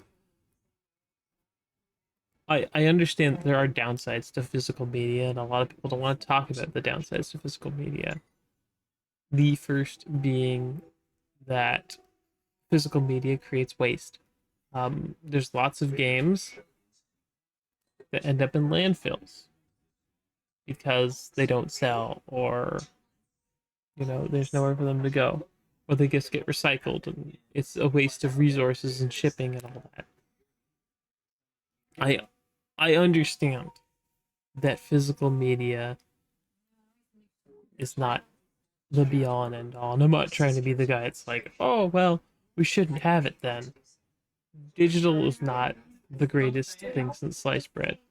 Digital is not the only solution, in my opinion. I think we need better solutions across the board between consoles and the like. And it's unfortunate that this is the way that things are now.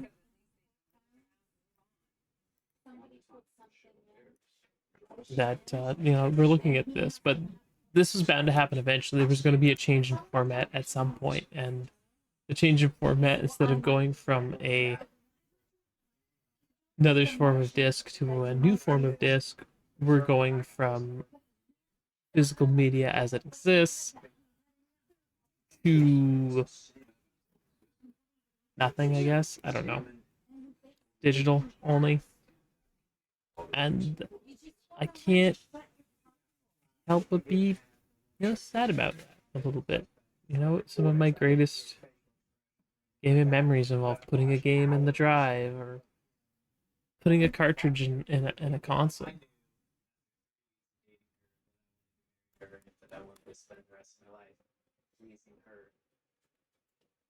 So, yes, I'm a little bit disappointed that they were considering an all digital future at one point. Uh, does that necessarily mean 100% that we're not going to have options for physical media in the future? I don't know, because there's still places where internet's bad, and not having physicals means these people don't get to play these games. Because like a 2 gigabyte update for me is not good, but a 2 gigabyte up, it's like, no, it's 10 15 minutes maybe, depending on the server load that day or whatever, and how fast my internet can go. You know, but it affects other things. Like if I'm downloading something, I can't be playing a game online, even on another console, whatever. You know, my performance is impeded on that. So I'm getting like a lesser experience because I'm downloading a game or an update. If I'm playing online anyway. So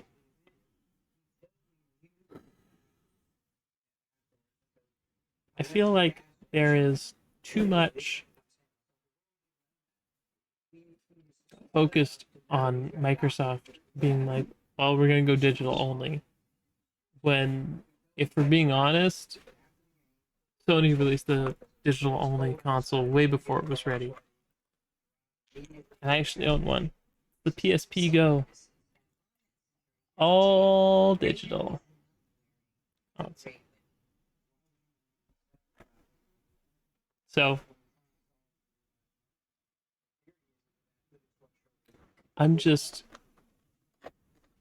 I'm excited to look at these new controllers. I want to see what a better control stick looks like if we're finally gonna get Xbox Hall effects. Um, what sort of parts and things are they gonna address the right bumper issue on these controllers? Is it gonna get fixed in these revisits and refreshes that are coming? I don't know.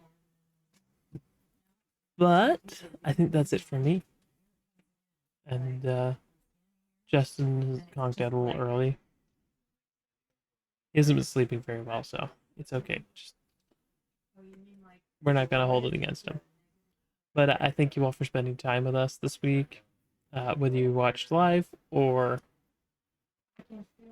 you watched the video on YouTube. I realized now that I never got to Maverick's question about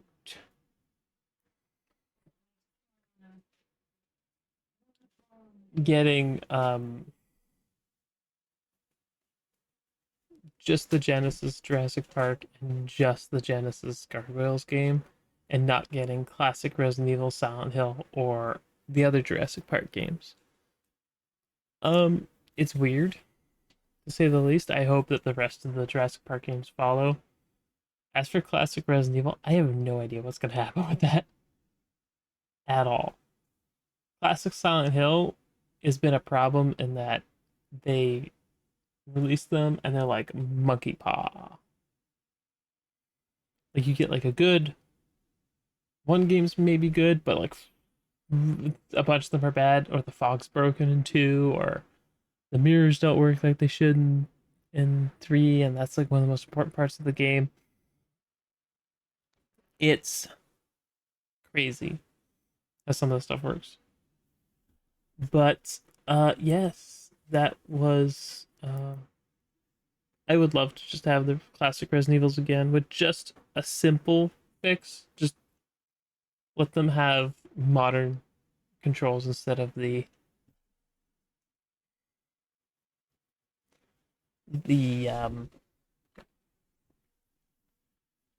sync only controls. Also Dino Crisis. Dino Crisis. Bring back Dino Crisis. Until next time though. After TGS, we'll see you after TGS. Matane.